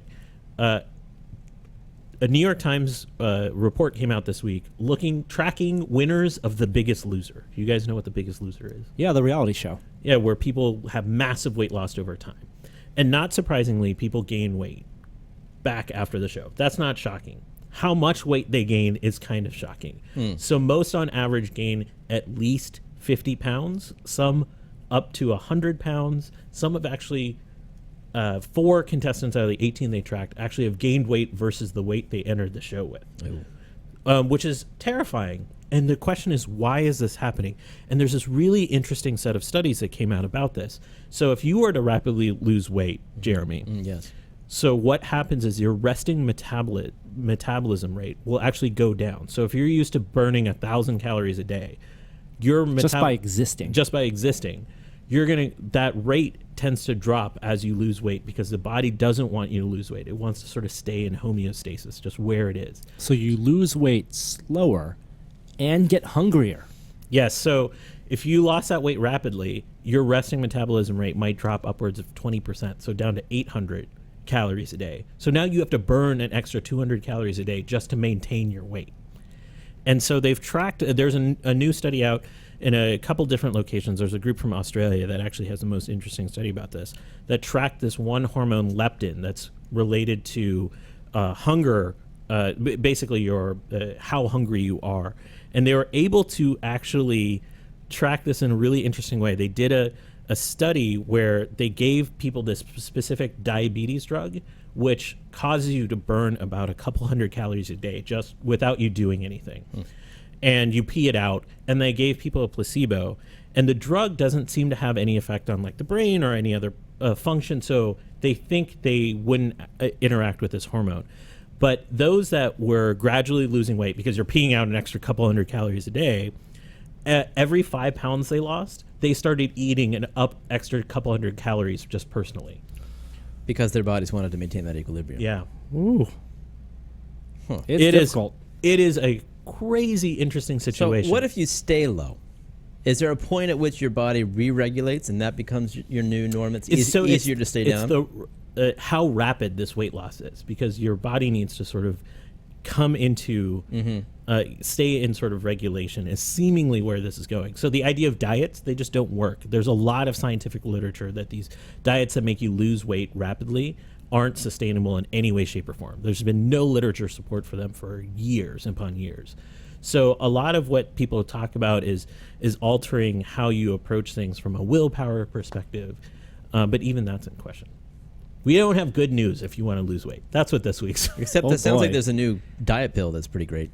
200 calories a day, no side effects. Yeah, you want to take a diabetes drug? Just generally. Just saying, I'm probably not the only one who keyed into that fact. I think there is some side effects from that. A couple other last things before we wrap up. So in the U.S. especially, there's been lots of stories about lead because of what happened in Flint, Michigan, where they switched to a new water source, this corroded pipes, and lead from those pipes leaked into the water supply, which increased rates of lead within children that they tested. Now, what's interesting is, so we're all roughly the same age, kind of within a boundary. So when we were kids, our lead concentration on average would have been about 15 micrograms per deciliter of blood. Now, that number isn't super important, but the median now for kids that are, sort of about 5, which I'm comparing to, is about 1 to 2 micrograms per deciliter. Okay. We've essentially eliminated lead. We grew up in the age of leaded gasoline practically. Yeah, we're at the bleeding edge of that being phased out. I don't remember leaded gasoline. No, you're young. But more and more research indicates the number that it should be, the number that we're aiming for, is just straight up 0 because of how much lead affects cognition and thought. And there's some studies that are linking this, not causally, they're correlated, that are linking to the decline in lead to increased productivity in the workplace and a rise in IQ on average across the population. It's massive increase. And so it's one of those statistically significant results. So we don't know, we can't say it's causal, but it's interesting. So they're in this place where the new guidelines are going to come out that basically are going to say we need to get lead levels down to 0, but a third of U.S. homes still have lead paint remnants in their houses. And there's some other areas where there's still lead in the soil and lead from other sources. But it's really interesting. And just by the way, to contextualize Flint, those kids that actually did get the lead poisoning did not rise to levels above the median level that we had as kids. So while it's a shame how that happened, I think the long-term damage to those kids will hopefully not be as severe as some outlets have predicted. And it's not sustained regardless. I mean, we had it ongoing when we were younger. Exactly. I also read... Toughen up is what you're saying. We had a much That is worse. not what I'm saying. Internet, do not... I walked No. a mile in lead every day to school. No, There's some evidence that fracking is causing lead emissions into into the soil. into the soil and thus the groundwater. It's only in certain locations. Is that right? Yeah, because the fracking that's happened in different locations across the U.S. is inconsistent about the utility. But that's a more detailed discussion for another time. I have two last things. One is on Monday, 8 to 11 Pacific time, whatever time that equates to. First time in 10 years, there's going to be a transit of Mercury across the sun that's visible in a large portion of the Earth. You should go to your neighborhood astronomical group meetup. There's at least 8 viewings that I know of here in the Bay Area where we live, and that's when I'm going to go to see Mercury cross in front of the sun, because Mercury is one of those is really difficult to spot given how close it is to the sun. So hope everyone goes and does that. You can't build something at home to see it, can you? You can. Yeah. Telescope But with because pinhole this is a telescope? transit, you have to have really specific lenses that'll filter out the sun. You need a sun spotter, basically, and even then, the transit is going to be really small. I'm looking forward to photos coming out of that. There's going to be some cool photos. That is cool. And lastly, because I know I'm still untitled, you love book recommendations. I just recently read the memoir of Hope Jaron, who's a scientist at University of Hawaii, called Lab Girl. Is one of the best science reads I've had in years. It's part memoir, part story of big geoscience, like how plants are proliferating on this planet, both in how they've sort of grown with us and how they've declined. It's a really fascinating read. Hope is one of the best follows on Twitter because she's been through some shit, as I like to say, as a woman in academia. And she had a really great post on National Geographic about the struggles scientists face when looking at pursuing funding. Great. That book's called Lab Girl. And you know what? Lab Girl is also what we could maybe nickname the CEO of BioViva. Oh, my goodness. We're going to talk about this crazy lady? Let's talk about the crazy lady really quickly, because we are now leaving a moment of science and going into the moment of pseudoscience. This is a woman who went to Colombia and had illegal gene therapy and now claims that she has 20 years more in her life. So I'm going to talk about it in this voice because this is how I feel about it. So what she did, she got a gene therapy that she says, not peer-reviewed, she hasn't opened her data, elongated the telomeres, which are the ends of your chromosomes, by about 20%. Now, this is famous research done by Elizabeth Blackburn here at Berkeley and at UCSF that she won the Nobel Prize for, that showed that elongating your telomeres directly had a link to lifespan. In mice. In mice. And they've also shown it more commonly now. It's shown in other creatures, like nematodes is the one where life extension is commonly shown. So this woman's saying that because she's elongated her telomeres by 20%, she's going to live 20% longer. It doesn't quite work like that for so many reasons.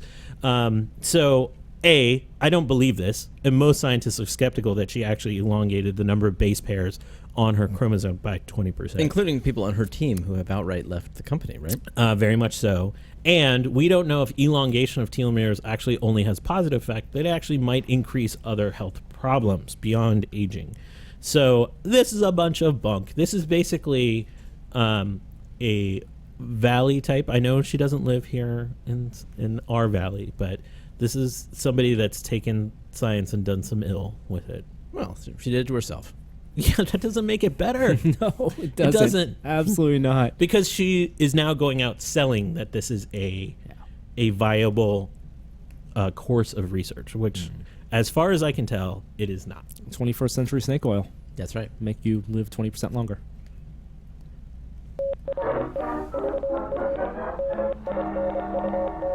The VR Minute. Virtual reality this week. You were all waiting for it. It's time for the VR Minute, your weekly update into the world of virtual reality, augmented reality, and all things non-reality reality. Jerry, we missed you last week when we came back and we chatted about our trip to USC's ICT. Were you interested? I don't know if you listened to last week's podcast. Interested in any of the things that we tried out there? Did you listen to the podcast you weren't on? No. All right. I didn't listen to last week. What is the ICT? The ICT is the Institute of Creative Technologies at USC. It's a department that has a bunch of different labs, all working toward different ways of different aspects of VR, including a mixed reality lab, a graphics lab, virtual human lab. They've been doing it for, I want to say 20 years or so, and we chatted with people from the virtual humans lab, the graphics lab, and also the mixed reality lab. I don't know what's the part that we talked a little bit about it last week. The part I think you're going to find most interesting is the mixed reality lab, where we got a demo in light fields, objects in VR wearing a DK2, and also redirected walking. Okay. Are you a fan of redirected walking? It was convincing. It was. It was very convincing. I mean, could you tell? I couldn't tell. That's interesting. I couldn't tell, but because it was also in the DK2, so the way it works is they pre-scripted a path down a hallway, and it was the hallways that was designed as a museum exhibit. So you went back and forth between the sides of the hallway, and because you're seesawing back and forth between, they knew where you would be making turns. And because they had these nodes where they knew at this point you would probably be making a turn this way, then they could accentuate and create some lateral movement, additional lateral movement, and rotational movement. And that was the part that was fine, because I didn't feel like that was bad at all. It wasn't perfect Vive one-to-one movement, but I credit that to more of being a DK2 and their own tracking system. I'm really fascinated with redirected walking because it takes advantage of a human tendency that exists. If we blindfolded you, like there's some famous experiments, and put you out in a field, you wouldn't be able to walk in a straight line. That's absolutely right. And it's the same thing. You blindfold someone and spin them around a couple of times, they don't know. Like, you have your body sense of your own body and also the world around you. Small movements can simulate big movements and vice versa. I also think, though, that it's a dangerous area to do not research in, but actually to develop software, because there's going to be a range that works for some people and not for others. Yeah, it's inconsistent. It's going to be a personal thing where it's sort of like motion sickness or the focusing on things can be difficult for some people, not for others. It's going to be interesting to see, what range of redirected walking actually works for the majority. Right. And maybe it won't work for the majority to start, but I think they're solving the problems of how can you design algorithms that can be dynamic for not only the levels, the environments, the virtual environments you're creating, whether it's a hallway or open space, or the actual physical space you have. So right now their algorithm can work for a very confined space, living room style space, can simulate a very long hallway, but maybe not a giant field. So level design is going to be hugely important when we talk about redirected walking being in a usable form of locomotion in the future of video games or VR experiences. And there will be some cool lessons from there. The light field demo. So in that VR space, I was also encountering light fields, and I hadn't seen light field models before this. With DK2? With DK2. Huh. So, that's limited by the resolution, but the amount of fidelity in those light field models was incredible. And we talked last week about how light fields work, how they're actually just taking data and pulling almost from a data chart. The points they're calculating, instead of building geometry, they're just replacing pixels. And so it's almost like voxels in VR, but from all dimensions. The thing that's tied to that is there's a story released today that says Microsoft has been experimenting with not walking, but redirected hand movements. With the cube? With the cube. Yeah. So that's the same thing, though. I wonder, some people are going to be able to tell they're reaching in the wrong direction, and some people aren't. So Microsoft, USC, and also the University of Waterloo have been working experiments where they try to simulate, they give your hand the impression in VR that you're grabbing 3 separate cubes next to each other, but instead you're just grabbing the one cube. So here it's a case where instead of them augmenting or accentuating movements of your body, of your legs, they're moving it with your virtual hand. So a little bit of movement in your hand goes a long way virtually, or a lot of movement, they actually don't move it. But 3 cubes next to each other, when you're told to grab each one, you're actually only grabbing the same one. I am really curious about how it feels and how it works. There's a couple demos. There's one where you're looking straight ahead at 3 cubes, and there's one where there's maybe 7 or 8 cubes, but you have to turn your head in between grabbing a cube. And I think that turning your head is kind of key because it gives them a lot more lateral movement to make subtle shifts. But again, this is how much of that lateral disassociation between reality and virtual space is going to work for most people. Right. And even if that becomes a great solution for, let's say, the majority of users, it does constrain the type of encounters and interactions you can have, whether it's walking or grabbing objects, because they're really just skewing space. Yeah. These, by the way, this is interesting that these are only effects or technologies that could work in virtual reality. You couldn't do either of these in an augmented reality because you can see the real world behind it. That's right. Also, talked last week about using HoloLens and at the NASA thing. Yeah, well, it wasn't at NASA, but NASA brought a HoloLens developer kit and also their on-site demo, it's a VR demo. To be clear, when you wear it, you are walking in a virtual representation of Mars. You're on Mars, yeah. You're on Mars. It's all real geometry and data pulled from scans of Mars and photographs from the Curiosity rover. But you're using AR, you're using HoloLens, the AR platform for it because of the convenience of being able to wear it and use it in any space. Because it's untethered and because it can just map the environment right around you. And exactly. If new people are putting it on, they don't have to worry about running into a couch.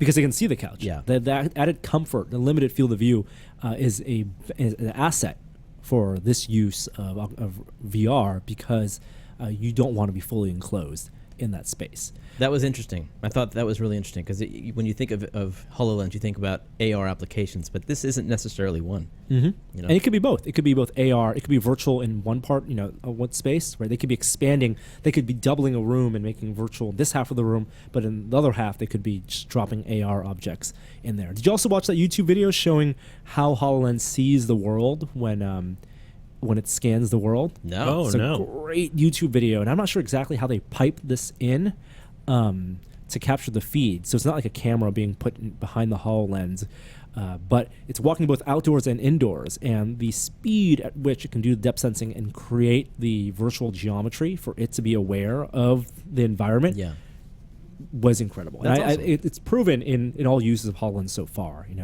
Does it learn and improve the more you look around the room? So that's what we don't know. And what we also don't know is as people use environments and there are sensors in HoloLens, GPS that you can build in and just geotagging, like the scanning of the world is something that over time just gets better. If I use HoloLens in my office and I know it knows that this is the office space and knows this desk here, then it should know that next time, this isn't necessarily a thing that, the walls are always going to be the walls. And maybe someone else can walk in and maybe that data gets sent to the cloud. And then someone walking in with whatever their AR headset is, gets to pull that and doesn't need to rescan it. You save computation time. That's a network effect that I think AR is going to have a real benefit from. And that you're going to need because it's all about interactions with the real world. We also talked a little bit about the Magic Leap article, but you wanted to talk about this, Jeremy. Yeah. Did you guys read the Magic Leap article in Wired? I skimmed through it. You skimmed through it. Yeah, it was not short, but I was on an airplane ride, so I was able to buy it. And it's a fascinating article that's not just about Magic Leap. It's kind of a rehash of the history of VR so far, and it's a good one. Interesting that they never once used the word augmented reality. They only used mixed reality. So, at least Wired is pushing for that terminology. But what I found most interesting is Well, they didn't still say much about Magic Leap, which was unfortunate. But they showed that a lens, and they talked about everything that we know so far. But the one paragraph that jumped out at me was what it sounds to me like they have solved the vergence accommodation conflict, which, if you've given any thought to how 3D works, you've thought about already that when you watch a 3D movie, you perceive depth based on your eyes converging into a different spot. They go cross-eyed or wide, and where your eyes converge, that's where the depth is. But your eyes are always focused. Your lenses are always focused on the movie screen because that's the only place that an image can actually appear. Same thing in VR. Your eyes are always focused. Your lens and your iris. No, that would be convergence. Oh, okay. But your eyes are focused on on the screen itself. Like that's the one plane, and the lenses, they curve that, and I don't know where they are in terms of depth, but that is where they are, and so that's not how we usually perceive depth. There's two ways that we perceive it. The one with convergence, but also with accommodation, which is if you close one eye and you can look at your finger and look something in the distance, it actually focuses and gets, there's like a depth of field effect that you would get with a camera if you go, to like a wide iris.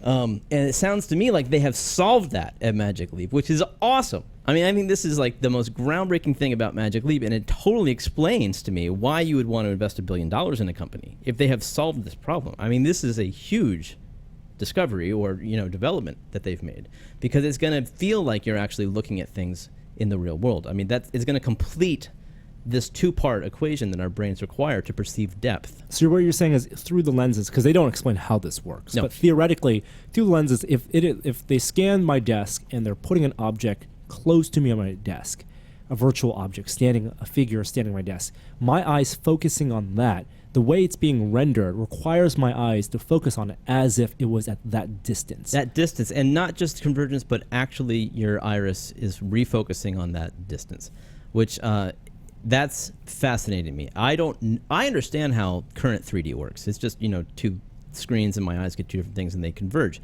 I don't know how that works. That's what it's like. It's now entering this era of 3D that is just beyond my understanding. Is it a matter of, because the lenses don't move that we can understand. They're Right. still doing some type of projection. Yeah. Some type of a. That's what they haven't unveiled any of that. Is it a matter for of obvious reasons. rendering it like blurry? Like, what is the difference in focus? How do they do that? It's an amazing thing to have accomplished. Yeah. So I'm now excited about Magic Leap. Whereas before, and it's true, all of the videos that they've done have been in the same realm that HoloLens was doing, which is just like way beyond what it's going to be capable of. HoloLens had the problem with giving people the impression that there was a wider field of view. Magic Leap has given the impression that they are just doing this amazing occlusion technology where you can see things come out from under your desk and out of the walls, and everything is occluded properly. I really don't see that being quite possible. The most recent video is much more realistic, where there isn't much occlusion at all, very slow pans, so the tracking is stable. But what really interests me is this possibility that they have solved this accommodation problem. Now that problem isn't easy to communicate, as we've just demonstrated. Yeah. That could be me. No, I'm just saying, like, if they've solved it and we wear it and we are blown away, Yeah. to convince that that's something that's a tangible difference and experientially different than using something like HoloLens or a different augmented reality platform that doesn't have that solution isn't something that a consumer is going to understand Right. until they put it on. And I think that's why the people who have tried it have invested, because they've realized this is something very different, even if they don't maybe understand why on a technical level. It's an interesting development that was not made a big deal of in the article that I thought was the standout. All right. But back to VR. We are still using VR. Updates on Oculus. They are, still trying to get those pre-orders out to the consumers. I'm one of those still waiting. But my date hasn't come around yet. My updated shipping window. It's next week. Okay. And what they also did announce this week is that because of the deals they had in place for retail, they're going to be in some Best Buys, I think 48 Best Buys, and even Amazon will have some units. So if you're able to get one when those go on sale, I think May 9th, then you can actually cancel your pre-order and they'll Aren't still those give you their. all bundles though? I don't know. I thought some of the one on Amazon was a bundle. Maybe I want to say it's a mixture because I know they're gonna have demo stations at Best Buys. So Gross. That's what I have to say. that's another question. Like I've seen some videos now of Vive stations in public places in malls, and the way they're designed, it's smart.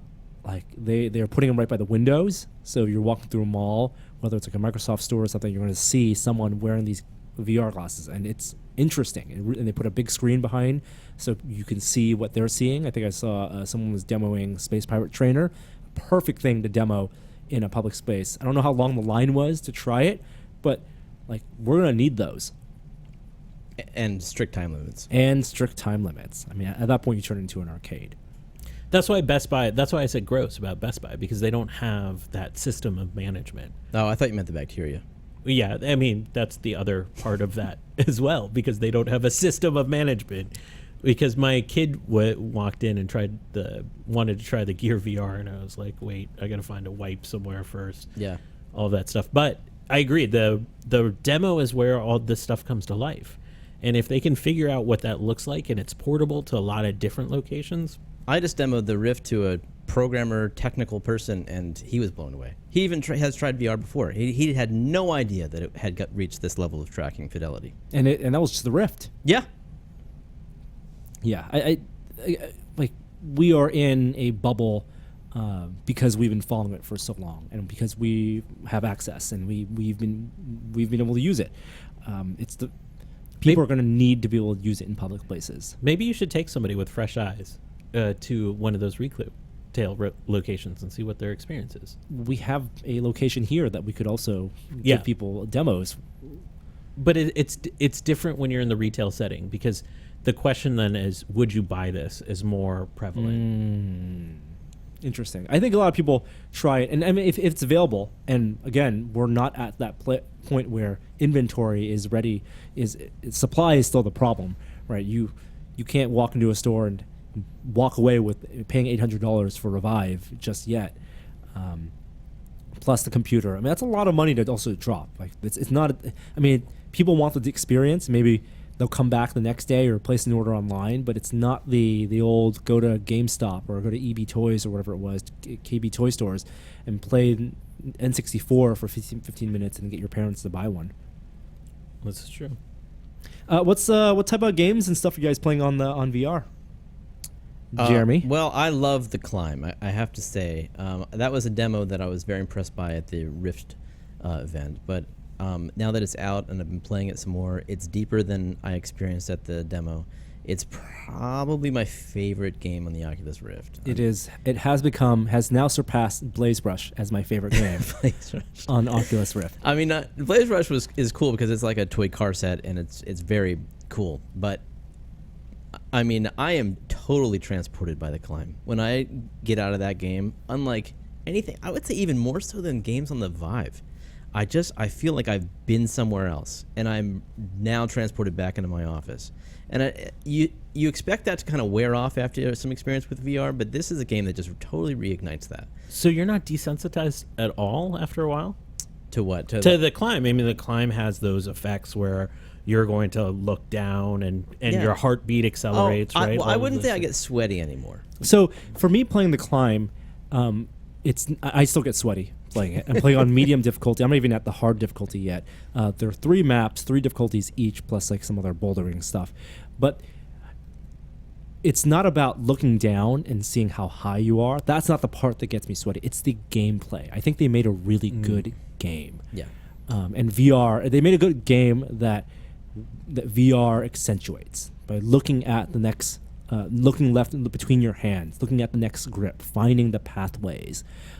It's not about the fear about looking down and you believe that you're that far high up. I don't think it's ever that case, but in the sense that you can play a flat screen game, a game like Uncharted or any third-person adventuring game, and have a thrill from hitting the buttons at the right time and getting the animations and making that jump, which is a thrill that we've had playing Mario 1 on the NES, making the perfect jumps between the pipes.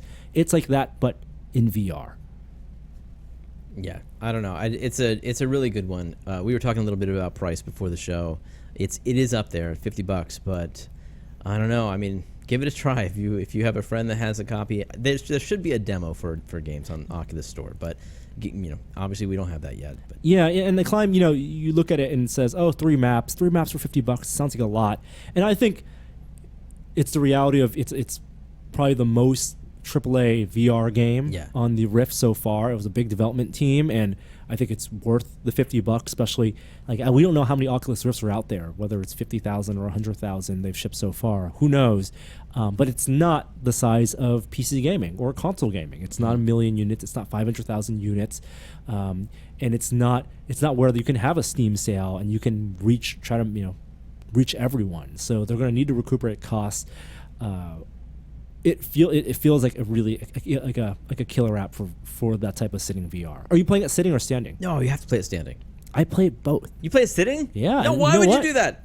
It's still just as fun because, like I said, it's about the gameplay. One thing I actually, it's a little hard on my neck, I will say. Maybe I just need to limber up a little bit, but I'm not used to looking up that much, and there's quite a bit of moving your neck around in order to aim where you want to grab and stretching out, different directions. Yeah. So it's a stretching game. Another game I'm playing is Hollow Ball. That is on the Vive, and that's very, very enjoyable. It's up there with Space Pirates Trainer in that it's just dead simple. You play it for 2 seconds, you know what the game is. But it's basically Tron Racquetball, where you have a glowy paddle and you hit a ball and it flies out towards this big thing and it rebounds directly to you. It's not physics based. But where the direction that you swing is where it goes, but it doesn't bounce back in any strange way. It bounces directly to you, so you can always hit it. And it's a lot of fun because there's a lot of movement because it uses your whole play space. So you can backhand, forehand, and it gets going really quick.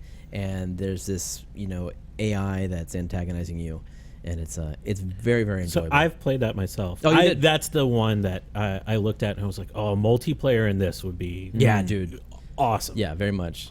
Yeah, I mean, and I'm waiting for Discs of Tron. This is the closest I've gotten yet. I really want to be able to catch something like that ball and throw it against the wall. The thing that I love those kind of arcade experiences in the Vive so far. To be frank, I've put on the Vive less than I have the Oculus, just as a matter of convenience. Oh, because I have of to how much rearrange. work, yeah. It's more rearranging the furniture, and if I'm already at my computer, I'm more inclined at the end of the day. If I have half an hour to play a game, I'm going to put on the headset. I put on the Oculus to play Elite Dangerous and play a really dangerous arena and play some space combat. I'm doing that more often than I am setting up, making sure the lighthouses are right. And it's not like, on the weekends that I play Vive a lot, but on the weeknights, it's a little more involved in flipping on the console. But I like the arcade experiences, things like Zortex in the lab, things like your Hollow Ball you're saying here, and Space Pirate Trainer, of course. The Ninja Trainer, that game. I want one. Yeah, Fruit Ninja. Yeah, the Fruit Ninja. Yeah.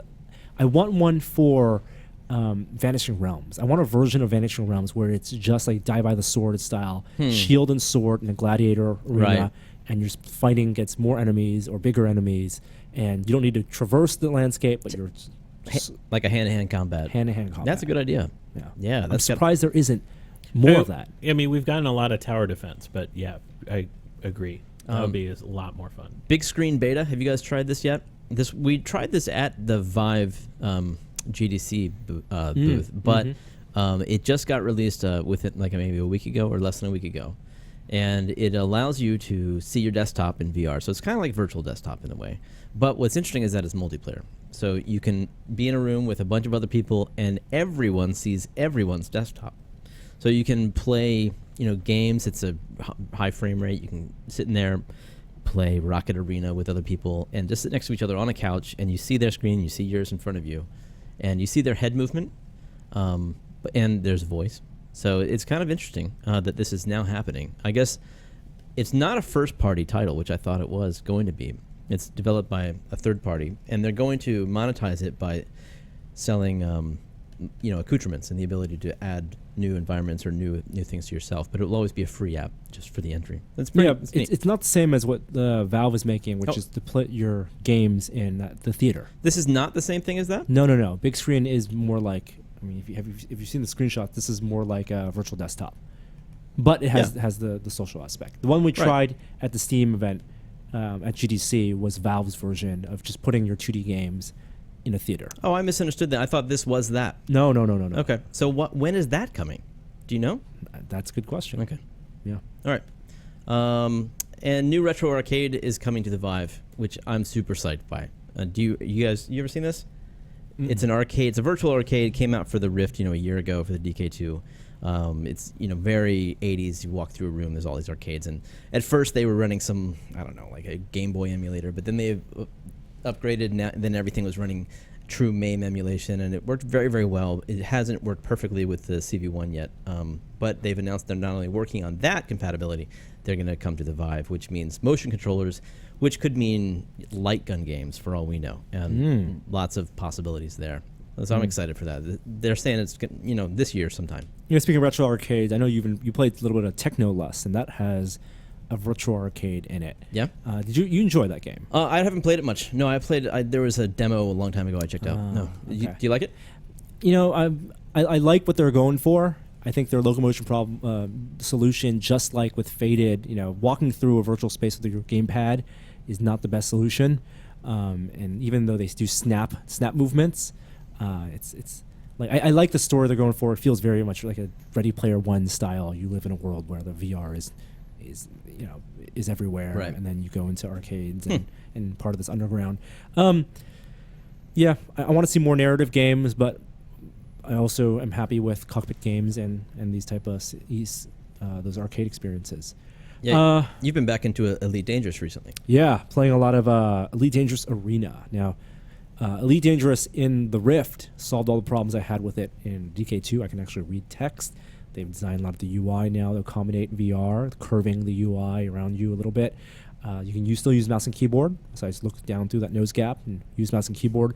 But the Arena, which is I think it's like $5 or $10 if you don't have Elite Dangerous, is their version of eValkyrie. It's just PvP combat, 8 players with the physics of Elite Dangerous. Awesome. Love it. I have not tried that yet, but I will.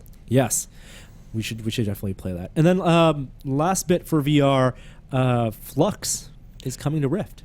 No. So what happened was, and this is more of a PSA, and I experienced this firsthand with going to a friend's house and trying this out.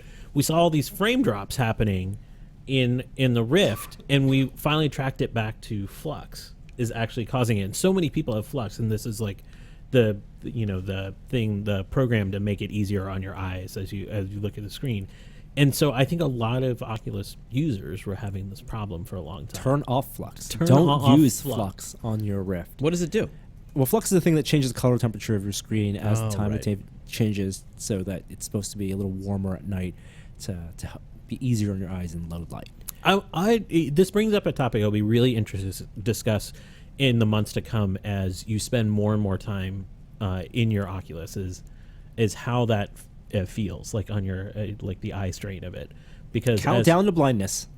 Well, that's what I'm talking about with the accommodation thing. But there's no real evidence on how this affects you long term, and certainly not with children, and they're developing. Oh, for sure. There's no way I'm putting the Rift on my kid for more than a couple minutes. So my son who's 9, he loves it, and I give him a half hour a week on the weekend. He can choose whatever he wants to do. By the way, he does Job Simulator, and they just added a new mode to their game that allows for tiny humans to play. Yeah. So only small people see it. There's this trapdoor in the lobby. If you open it up, there's a lever. If you're short, you see it, and you pull it, and it's great. I just think it's a wonderful idea. Sorry. Tangent. Oh, tangent completed. John Carmack also, he's tweeted recently he's working on Inside Out's positional tracking on the Gear VR. That means using cameras on the headset itself to map the world, much like HoloLens does. That's where it's all going. You think about the HoloLens system mapping the world, putting that in a small, putting it built into the device, having the electronics and display all built into a mobile VR/AR headset. That's where we're going to be in that mythical 5 to 10 year time of maturity, product maturity. We knew he was working on that, but what he said now is that it's their own camera. They're not using the built-in camera on the cell phone. So that's interesting. So the new whatever this Gear VR thing that he's working on is going to be more expensive than the current one, I would imagine. And I think that's all the time we have. We're going to skip what we've been testing, and we'll come back to that next week. We're actually shooting a bunch of product reviews later this week with Patrick Norton. A little update. I know the big tech story that we didn't talk about this week was possibly the reveal of the inventor of Bitcoin. He's come out, Craig Wright, to say that he is the founder, or he was the creator after that Wired and Gizmodo expose last winter. A lot of skeptics. Norm, I'm the founder of Bitcoin. I'm just trying to catch up to Jeremy and the Twitter followers. All that I care about is since this announcement, since his reveal, Bitcoin value has dropped another $13. Bitcoin now hovering around $420. Of course I do. Still have that Bitcoin. Worth less and less every single day. But not in my heart. All right, thank you so much for joining us. Thank you, Kishore. Thank you, Jeremy. Where can people find out about your other projects and things you're working on? You first, sir. You can find me at Jerware on Twitter. That's JERWARE. I just finished, with some help from some friends, the new pinball simulator for VR, which is now made of wood. Lots of technical improvements. It has the rumble motors. Wow. It's now heftier. Like before, it was foam cores, a little light, but it's now it's got a full array of like arcade buttons, and it's got a plunger, which was a ton of work to make work, but it works. And there's going to be a build guide going up on Tested, I believe, next week. That's right, early next week. First thing, Monday, you'll see how detailed documents on how you can build your own pin sim. Yes. And then Kishore. I'm at Science Quiche. I host a weekly science podcast called Inquiring Minds. We're wrapping up a whole month of interviews with scientists on the forefront of climate change. This week, I interviewed a puppet for a little while that's going along with a NASA scientist to Greenland to study melting there. But we have some great interviews coming up, including Sean Carroll on how the universe will end, and Mary Roach, who's coming out with a new book. Woo! Too. There's a Nerd Night coming up. Oh yeah, that in the June Nerd Night. We have time. Yes, that. We'll pimp that another time. But until then, thank you for listening. Thank you our sponsors for allowing us to continue with this podcast. And thank you, a.k.a. Gajba, for creating this week's outro. We're still looking for more outros. Please, if you want to clip out a funny thing we said in this episode or previous episodes and then attach them so we can play it at the end of our episodes, find all that information on our forums or just search in Google raw outro song tested, and it should be the first result. It's pretty self-explanatory from there. But until then, I'm Norm, and we'll see you next time.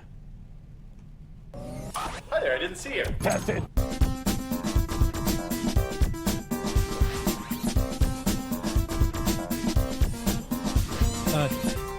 I brought back a souvenir. I brought back pink eye. Oh, God. Tested. Bye. You're walking in the woods.